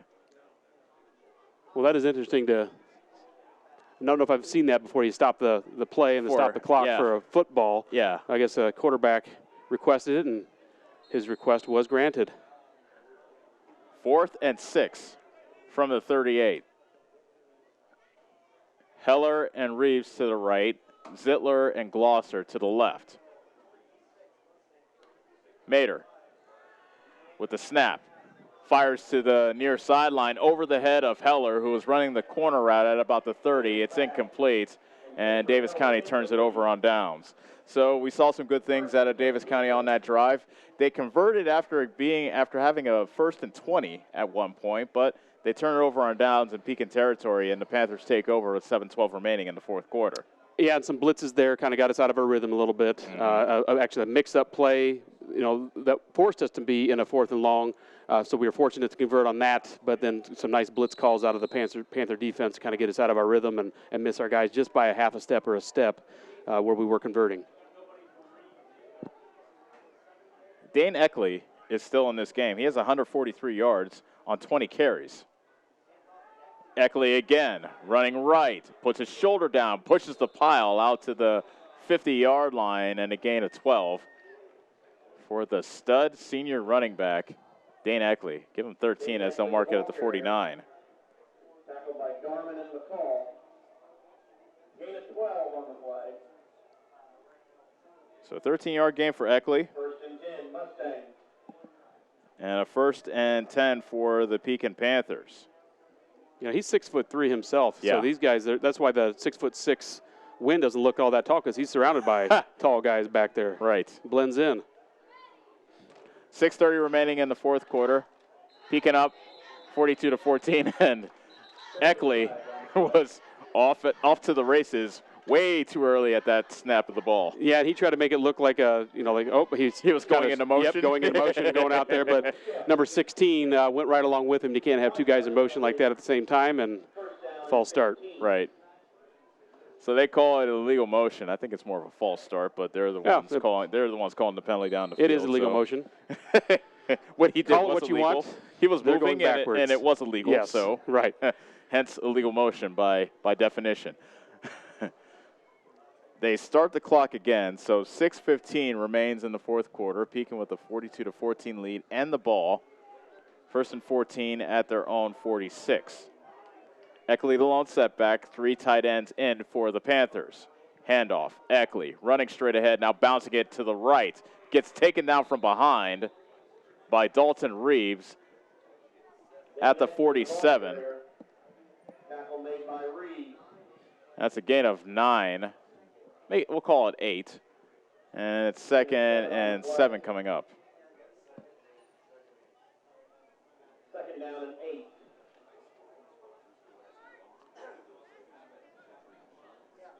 Eckley now over 160 yards in the game with the 2 touchdowns. He dots the I behind Comstock. Eckley again. I don't think they've thrown yet this half, by the way. And Eckley taken down at about the 30, make that the 45, perhaps the 44, depending on the spot. Eckley, the ball carrier. Give him a gain of 3, Eckley. And he was taken down by McCall. 3rd down 5. And 3rd and 5. Pekin true to form, just sticking with their system, just grinding it out and trying to run as much clock out as they can to get out of here sooner than later for the Panthers. Still under 5 minutes to go here, the fourth quarter. Eckley, the tailback in the I formation. Give to Michael Jones, and he lunges forward. Kind of like, you ever remember Jordan, like flying with the basketball? That's kind of like what Jones did with the football. But he got the 1st down yards to the 39 after a gain of 5. You gotta love Michael Jones, 5'7",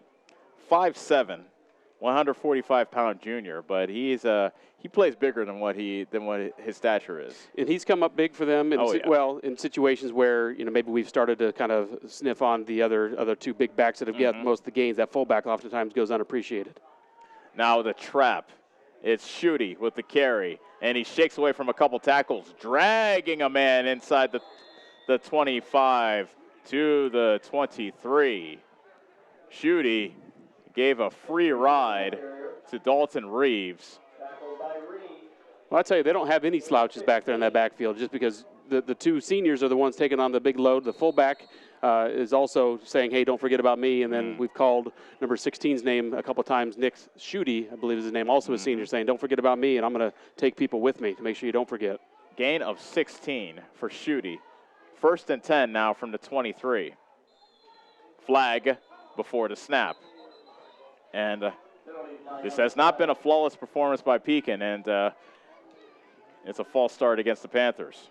Their 6th penalty, all of them have been of the pre-snap variety. So that's something, even though they've played well today, they've done a lot of things right. I think inside the coach is a little bit happy about this, so they can't be too cocky about themselves. Sure, say, hey, look, we still had all these penalties that we need to clean up. Absolutely, because again, they're going to see that district play. Excuse me, they're going to see some district play, and see guys that have seen them play for years and years and years, and will match their physicality. So they got to clean some of that stuff up. And I'm also surprised, as you pointed out, we haven't seen the ball in the air at all. Yeah, you're right. I think in this entire second half, they haven't put up the ball once. They keep it on the ground again. This time it's Kevin Rohr on the carry, and he takes it to about the 22. And that's again a 6 for Rohr. So at this point in the game, Pekin's just trying to again, run as much clock off as they can and get out of here sooner than later with the victory. Starting to sprinkle in some different guys I see on the offensive line, getting in some different players to get them some experience here late in the game. Comstock stays in, but you're right. Now Schutte is the tailback. No, I beg your pardon. That's still Kevin Rohr, and he gets swallowed up right at the line of scrimmage. Engulfing him was Gunnar Bose. Gunnar Bose. I don't know if we have a weight on him. No, we don't, but he's big. He's quite large. I'd say 270 plus. Yeah, I'm going to make a friendly wager and say that he will probably go back for seconds at the buffet line. Yeah, and he's not to be outdone by his brother Spencer. Oh, I don't know if Spencer's out there right now, but also two big twin boys out there, big bodies in the middle. 3rd and 9 from the 22. Under 2 minutes left to go in the ball game. Pekin has a 42-14 lead. They give this time to Michael Jones. He gets taken down behind by Hill, among others, inside the 20 to the 19. Gain of 3 for Michael Jones. Gunnar Bose, and as I said, Hill makes the tackle. 4th down coming up, and the clock ticking inside 90 seconds now here in the ball game. And it looks like goal. Yeah, Pekin will kick a field goal. Straight toe, you think, here? Oh, yeah, straight-legged, old school. It'll be a 35-yarder. Levi Rohr, a low kick that had no chance. That ball never made it on the tee. No. Well put. But he decided to give it a kick anyway. Yeah, well put. Why not? Well put, Brad. 1:12 remaining in this ball game. Davis County will go down after winning their first game last week. Now Pekin is just over a minute away from earning their first win of the season. And this kind of reminds me of the opening game against Keokuk. They had a rough first half, but they played better here in the second half, and they've played Pekin kind of evenly here in the second half. Yeah, and similar to what we saw week 2, where they kind of found through an unfortunate injury of week 2, where they kind of got to the game plan that they hoped they had all season long, coming off the summer. You hope that, I know Ken Anderson was hoping that Carson Mader would be at quarterback, and then he'd have, drawing a blank on the Caden Hill? Caden Hill, correct. Yep, sorry, I drew a blank there on that on the defensive side of the ball. So we saw that here tonight. Carson Mader throws to the left, and it's complete, and twisting and turning at the 25-yard line, and finally wrestled down. That's Zittler for a gain of 7. But it has been very nice to see, again, something we didn't see first half, the guys making plays, and some difficult plays, going up and getting balls, diving for balls, making those tough plays when you have to make a play to get some spark out of the offense. We saw that here second half. 2 wide receivers to each side. Mader to throw again. To the left. It's caught again by Zittler as he's slung down right around the 30-yard line. That might be enough for a first down, depending on where they spot it. They'll mark him a yard short. So, again, our timing has been better. Our rhythm is better. We just have to build on this momentum that we've gained here in the late first half and carried into the second half offensively. On 3rd and 1, Mader throws a slant, and it's incomplete. He was looking for Collier, but that was a nice job by Cale Baker of Pekin to undercut that route and kind of not leave a lane for Mader to throw to Collier.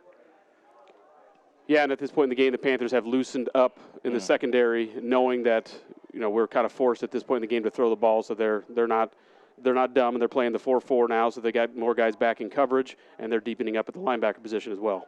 4th and 1 from the 29. Mader guns it deep. Heller is back. He makes the catch, but he fumbled it. Oh, he dropped it. He had it, but then it was ripped away. That was a nice play by Eckley deep. So Eckley playing a little bit of defense as well, and he broke up the pass, and Davis County turns it over on downs with 11 seconds left. Yeah, so we had 6-foot-plus Heller against 6-foot-plus Eckley, and a jump ball, nice ball by Mader there.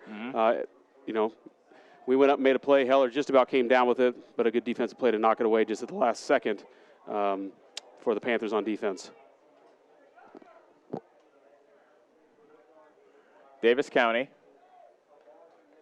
will be on the road next week as they will start district play in Williamsburg.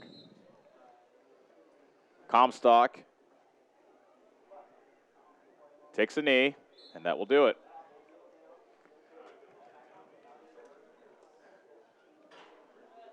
Actually, that won't do it.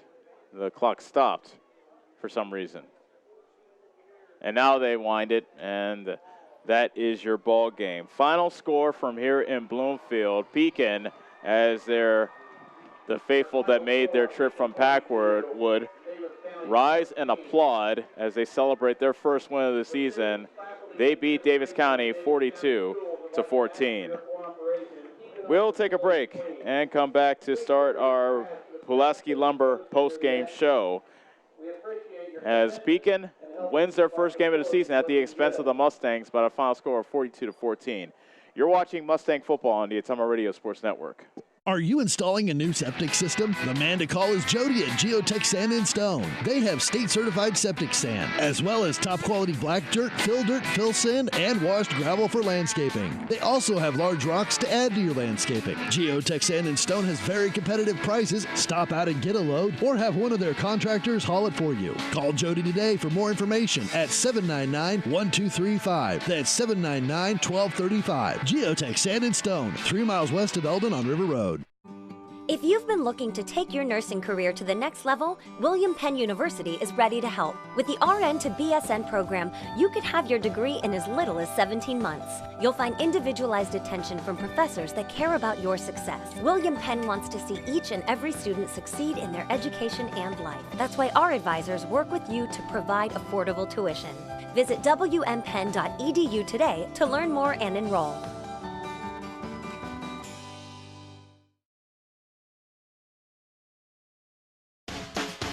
Attention Southern Iowa, do you need a better night's sleep? Maybe it's time to get a new mattress. Dixon's Mattress Outlet in Bloomfield has the most competitive prices on new mattresses in all different sizes. Darren sells camper mattresses, commercial bedding, rollaways, special order sizes, bed frames, and mattress protectors. Call Darren today and he'll meet you at the warehouse. Dixon's Mattress Outlet, 641-664-3060. That's 664-3060. This is Milo Wells, your pharmacist at Wells Hometown Drug in Bloomfield. When you need prescriptions, stop in and see me. If you aren't a current customer, we will help you fill out a new patient form, which takes less than 5 minutes. We have a lot of over-the-counter items and have vaccines. We are here 6 days a week and offer free delivery in Bloomfield and surrounding areas. I pride myself on professionalism and small-town customer service, and our pharmacy reflects those values. Stop in and see us at Wells Hometown Drug next to CarQuest in Bloomfield.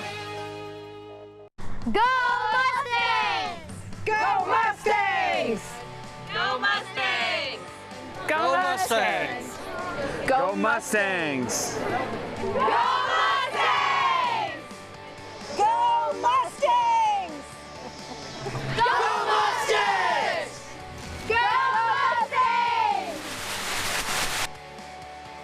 The Davis County Mustangs would like to thank the community for their continued support.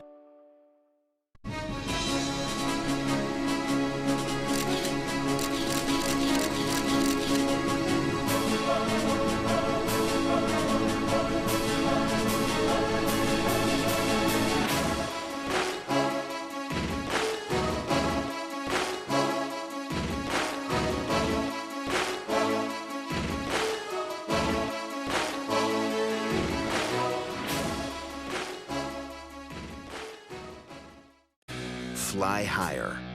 Go further. Do more. Pursue your passion with Polaris, the world leader in off-road. Live wide open in a high-performance RZR. Chase adventure on a legendary Sportsman. Or get more done with a hard-working Ranger. Enjoy savings up to $3,500 during the Polaris Factory Authorized Clearance. Slayton Polaris, 8 miles south and west of Pulaski. Hi, this is Chris Ledke, owner of Pulaski Lumber. I would like to personally invite you to see our updated inventory. We have a nice selection of tools, plumbing, flooring, tile, accessories, and as always, we can order in anything you might need. Josh is also available to offer you professional 3D drawings to design your new home, deck, or addition. We don't charge huge architect fees, but are confident you will be happy with our work. We look forward to meeting you at Pulaski Lumber, your start-to-finish lumberyard.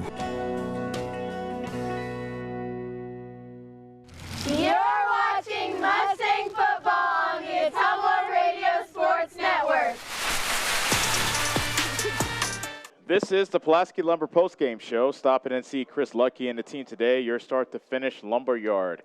It is all over from here in Bloomfield, and Davis County falls to Pekin by the final score of 42-14. And it was a tale of just Pekin taking control in the first half and just never letting go of it. Davis County with 4 3-and-outs to start off the game. Pekin with 4 scoring drives in the first half, ending with a 1-yard run by Dane Eckley, a 29-yard pass from Colton Comstock to Kenan Wynn, a 1-yard run by Eckley again in the second quarter, and then a 2-yard run by Cale Baker. So it was 28-0 at halftime. And then we saw things kind of change there in the third quarter where Pekin got the ball first, and we figure, oh, boy, here we go again. Pekin's going to get the ball again, go down the field. But no, Davis County made a stop, and it was Carson Zittler that made the stop on Eckley on a 4th down that turned the ball over on downs. Yeah, and a big statement there coming out of the half. We had some momentum going into the half offensively. Kind of anticipated an onside kick maybe because they've been doing whatever they wanted on offense with the mix of running backs that they had. But Carson Zittler did a nice job on the perimeter on a sweep to come through and make a big play on a 4th down to get the ball back to the offense of the Mustangs. So the Mustangs, who only had one really good drive that was stopped short, a good goal line sign by Pekin. Let's give Pekin credit on that. Absolutely. Yep, on that when they stopped them 4 times from the 1-yard line to end the first half. But they go down the field, 9 plays, 73 yards, and Mater hooks up with Carson with Caden Glosser, 11 yards for their first score. And at that point, it made it 28-7. You're thinking, okay, they stopped them on defense, they scored on offense. Maybe Davis County could turn the tide here. Yeah, and it's very tough when you've just been worn out all game first half. They stopped them, did a great job stopping them. They bent a little bit, but they didn't break. But with the weapons that Pekin has and just that pound-em style football, they were able to break free again with their offense and with some different guys as well sprinkled in. Pekin got the ball back after they, I don't know if it was an onside kick or a pooch kick, but regardless, Caden Hill's kick went out of bounds. They got the ball at their 35. And then 5 plays later, all runs, but 5 plays later, they're in the end zone, a 5-yard run by Kenan Wynn. And that's kind of when it was really felt like it was out of reach, where we just had to kind of focus on, let's just get going again offensively, do what we can offensively, make plays that are, when they present themselves to us and focus on us, because at that point it really felt like it was pretty well out of hand, especially which is how they were methodically back to what they were doing first half, chewing up time, chewing up yards, and just wearing us out on defense. That made the score 35-7. Davis County got the ball back, and they went on probably their best drive of the game. 8 plays, 82 yards, ending with a 29-yard pass from Carson Mater to Carson Zittler, like you said, the Carson to Carson connection. Yep. And it was on 4th down as well, a beautiful pass in the left corner of the end zone. Yeah, and we heard a lot about that connection coming into the season. We anticipated that. They knew they would, in the summer, working on a lot of those passing routes. He saw it in pregame, and same thing with Carson to Caden Glosser. Beg your pardon on that, but they did a lot of summer work to make those connections, and a beautiful connection there. That made the score 35-14, but Pekin was not to be denied. They got the kickoff back, and this time they went 5 plays, 61 yards. Again, all runs. They did not pass the ball at all in the second half. They just said, okay, we're just going to just throw away all notions that we're going to pass, and we're just going to run it down your throat, and that's exactly what they did. A 30-yard run by Kenan Wynn. He had a big day to go along with his running mate, Dane Eckley. Yeah, they did, and they're both tall guys who, on a lot of offense, would probably be a receiver-type guy. He has 6'3" and 6'6". So big running backs back there and strong running backs who know how to play behind their pads and get down low and take the pads levels down to the defenders that are trying to bring them down. So nice punches there on offense, and they have multiple guys that are able to do that. What I found interesting, and that made the score 42-14, and that pretty much ended the game. That was at the beginning of the fourth quarter that Pekin scored to really put the game away. Now, what I found interesting about Pekin's offensive line, they didn't seem that big, but man, the way they move, the way they get leverage, the level they hold their pads, what makes them so good, even though they're not the biggest offensive line we've seen? Just leverage points, knowing that they have to play low, and first step is huge for them. And these, I'm telling you, they've been doing this for a really long time, and it's a privilege to be on the line. A lot of places you want to go be the offensive running back or the quarterback. Well, they want to be on that line because they just breed them year after year after year, and talk about that's where games are won and lost is in the trenches, and they know that better than anybody. Games are won and lost in the trenches, and when it was all said and told, Dane Eckley had 143 yards on the ground with 2 touchdowns. Kenan Wynn had 136 yards on the ground with 2 touchdowns.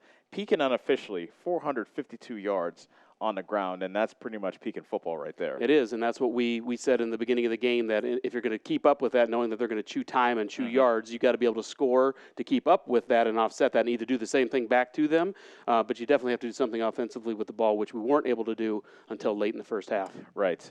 On the other end, let's give some credit to Carson Mader. Did not throw an interception today, had 2 touchdown passes, ended up with 219 yards.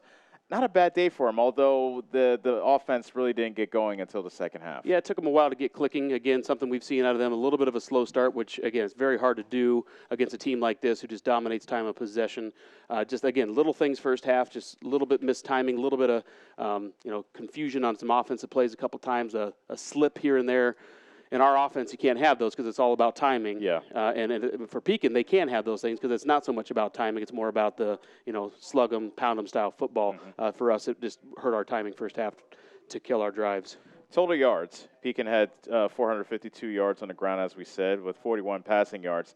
493 total for Pekin. As for Davis County, they couldn't really get the run game going in the first half. They found some lanes in the second half, however, after they spread everybody out. Maybe that's something Ken Anderson can think of as we move forward. Let's pause there before I give you the total yards. Ken Anderson spread out his formation and really found some running room with both McCall and Smith there in the third and fourth quarters. Is that something maybe they can maybe focus on later on? And that's what they want to do, and they were able to establish that when guys were able to finally make some plays for Carson.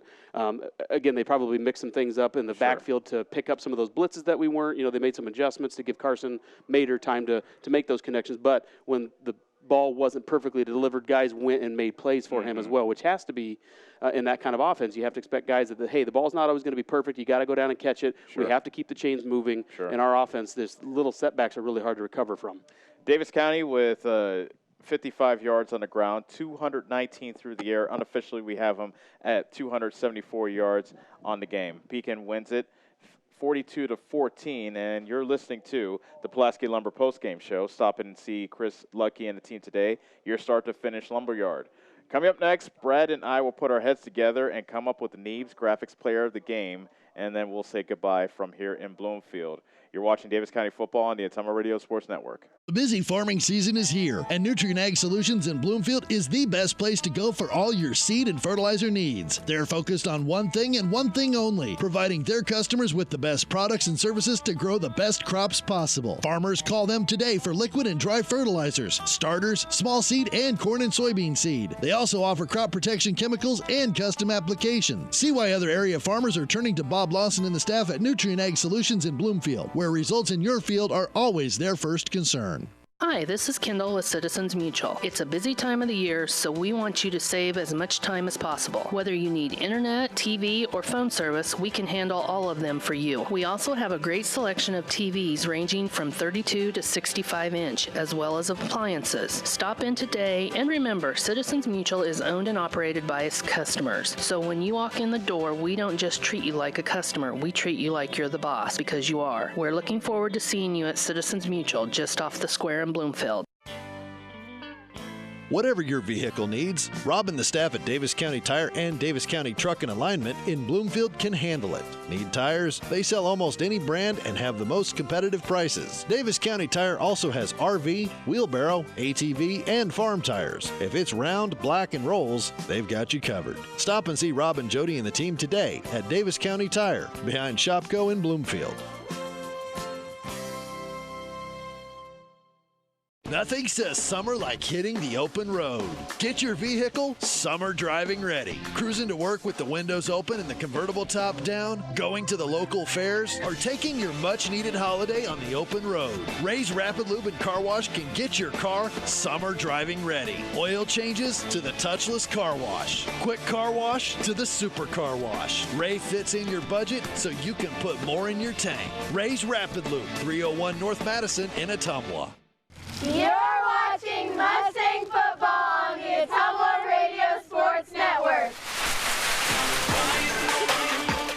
Els Kojo and Brad McCloskey wrapping things up from here in Bloomfield, where Davis County falls to Pekin by the final score of 42-14.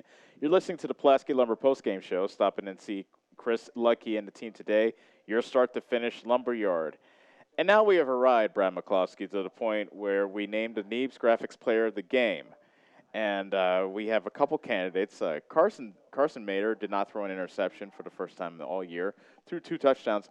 Showed a lot of poise, which was really good. But you weren't here last week, but I made him the Neebs Graphics Player of the Game last week with the 3 touchdown passes, and it went over Van Buren. We're going to go in a different direction, so go ahead. The honor is yours. Yeah, the other Carson, we talked about it earlier in the game, the Carson-to-Carson connection. Carson Zittler was a player who had his presence known on the defensive side of the field right out of the second half. Came out.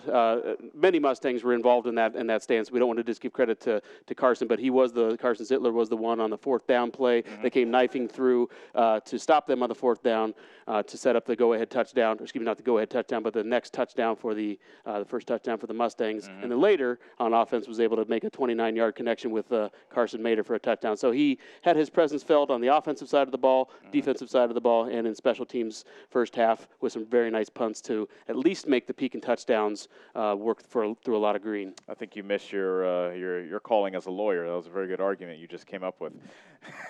So no arguments? No rebuttals? No rebuttals. No cross-examining needed. Carson Zittler, I agree. I think he contributed and he only stopped defensively.